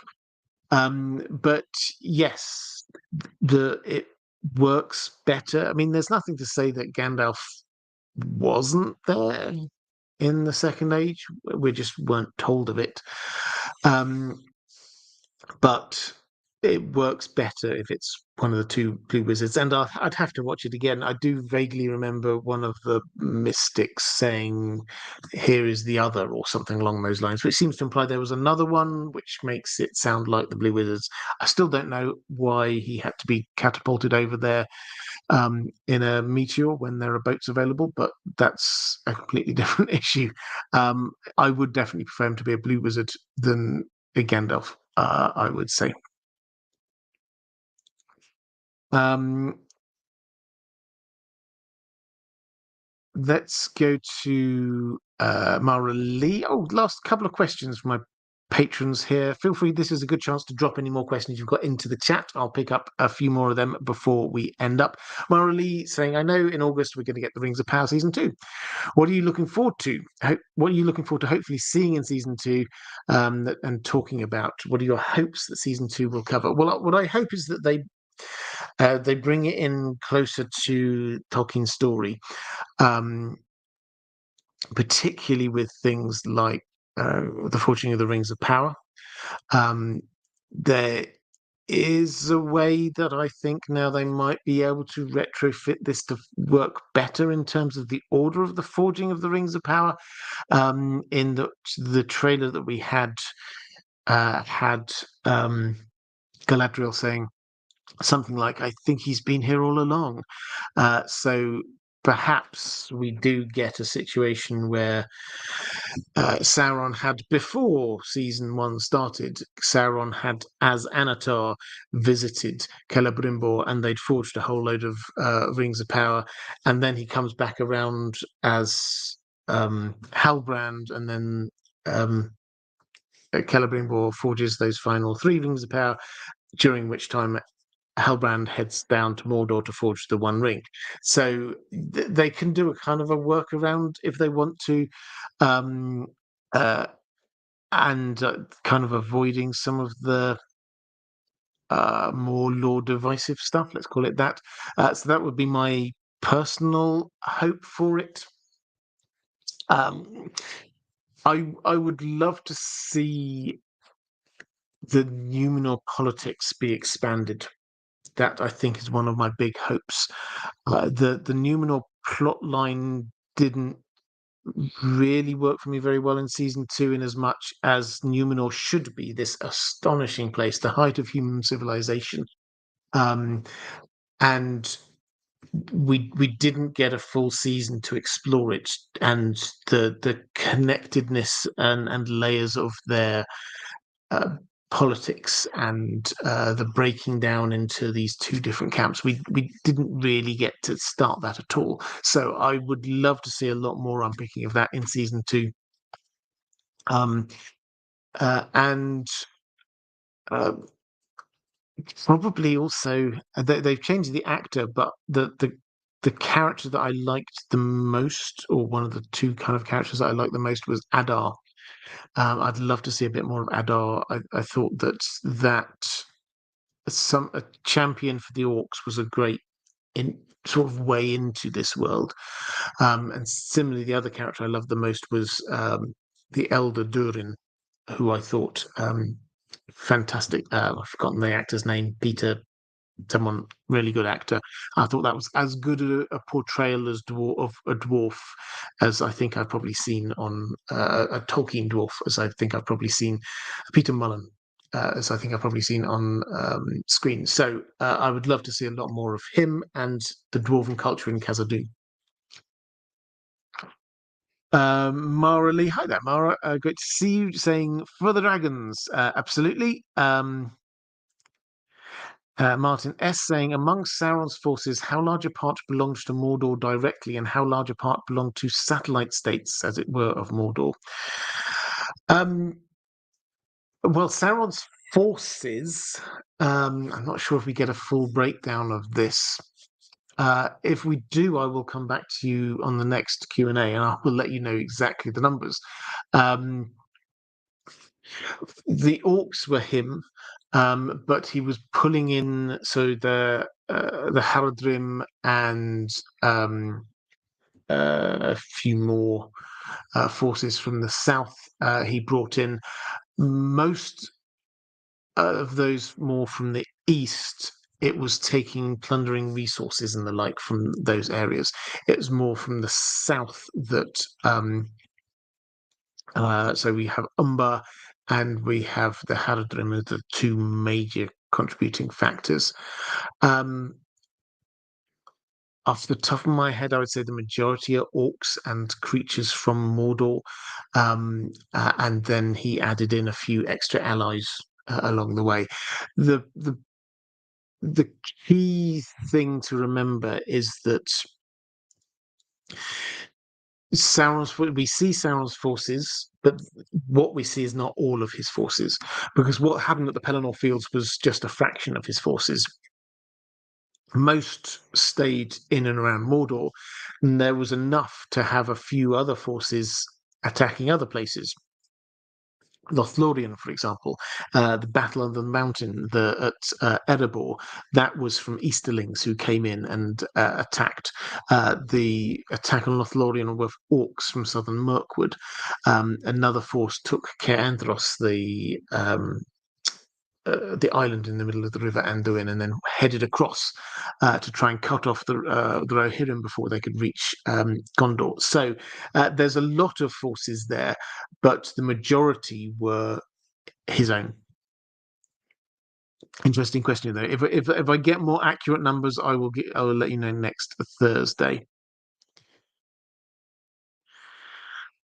Andrew K saying, not sure which episode Rook's Rest happens in House of the Dragon. I hope they develop Rhaenys' character a bit more leading up to it. Rhaenys is a fantastic character.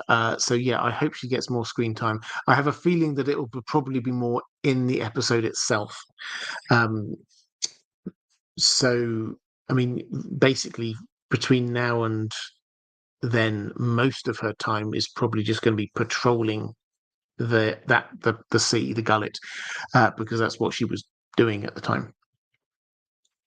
Bryn Jones saying, hi, Robert. I wanted to ask if you'll be covering any more of the Wheel of Time in future. Your introductory video persuaded me to take a chance on the Amazon series, and through that to start reading the book series, which I'm very much enjoying. Well, I'm delighted. This is something I very much enjoy, actually, doing those introduction to videos. They are Um, things that I don't have time to cover in full on this channel. Wheel of Time, I really enjoyed the book series and the TV show. I thought season 2 was a big step up from season 1. Season 3 probably sometime next year, in case you were wondering. And yeah, so that makes me very happy that you went from my video to the TV show to the books. That's exactly what I was hoping some people would do. Somebody asked a bit ago, I didn't pick up on it, whether I'm doing any more Doctor Who, because I did an introduction to Doctor Who. No, the idea is I'm not planning at the moment, maybe one day, but I'm not planning at the moment to do any more Doctor Who videos. Wheel of Time I may at some point, but certainly not this year, I don't think. This year, mainly still focusing in on Song of Ice and Fire, Lord of the Rings, and I'll be doing a few more Witcher towards the end of the year. Right. Let's just pick a few quick questions. Andrew K saying maybe consider Fallout coverage. I thought it was excellent. Yeah, I've heard it's excellent. I unfortunately haven't had time to watch it. Connor Aslet saying, have you played Elden Ring or watched any lore? I feel George's influence throughout, but most of the community seem to write it off. Yeah, I've not played it. I mean, I've seen some gameplay. It strikes me as the kind of thing that you have to sort of play for a while to really get in to understand the lore behind it as this kind of Souls-like game. For non-gamers, there's a few games that I think it's produced by the same studio, have a very kind of similar feel to them, and a lot of the lore, compared to something like the Witcher games, where you get a lot of information from talking to various people and exploring the world. My impression of Elden Ring, tell me if I'm wrong, was that you just sort of pick up stuff from if you're the objects, and you're starting to slowly, as you're working your way through the world, you're starting to understand how this all fits together and what the backstory to this might be. Um,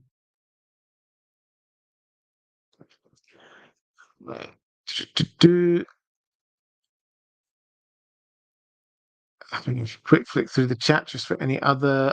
Callie Summers, what new retroactive foreshadowing for Game of Thrones might we see in House of the Dragon, like the Cat's Paw Dagger, Prophecy, etc.? I don't know. I think. I mean, I'm looking forward to. We know we're going to see the Wall. I'm looking forward to see if they explore that anymore. That'll be quite fun. Um, I think the one thing I'm looking forward to, because it's something that comes across quite strongly to me in the book, is the connection between Rhaenyra's time in ruling King's Landing and Cersei's in the book. I'll be fascinated to see whether they set up any kind of foreshadowing through that. And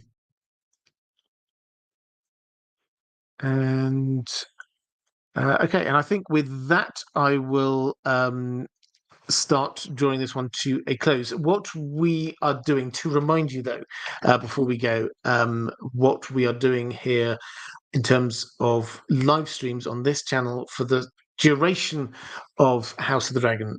The Thursday live streams, my normal Thursday live streams, will be open Q&A, so you can ask about House of the Dragon, but also you can ask about Lord of the Rings or whatever.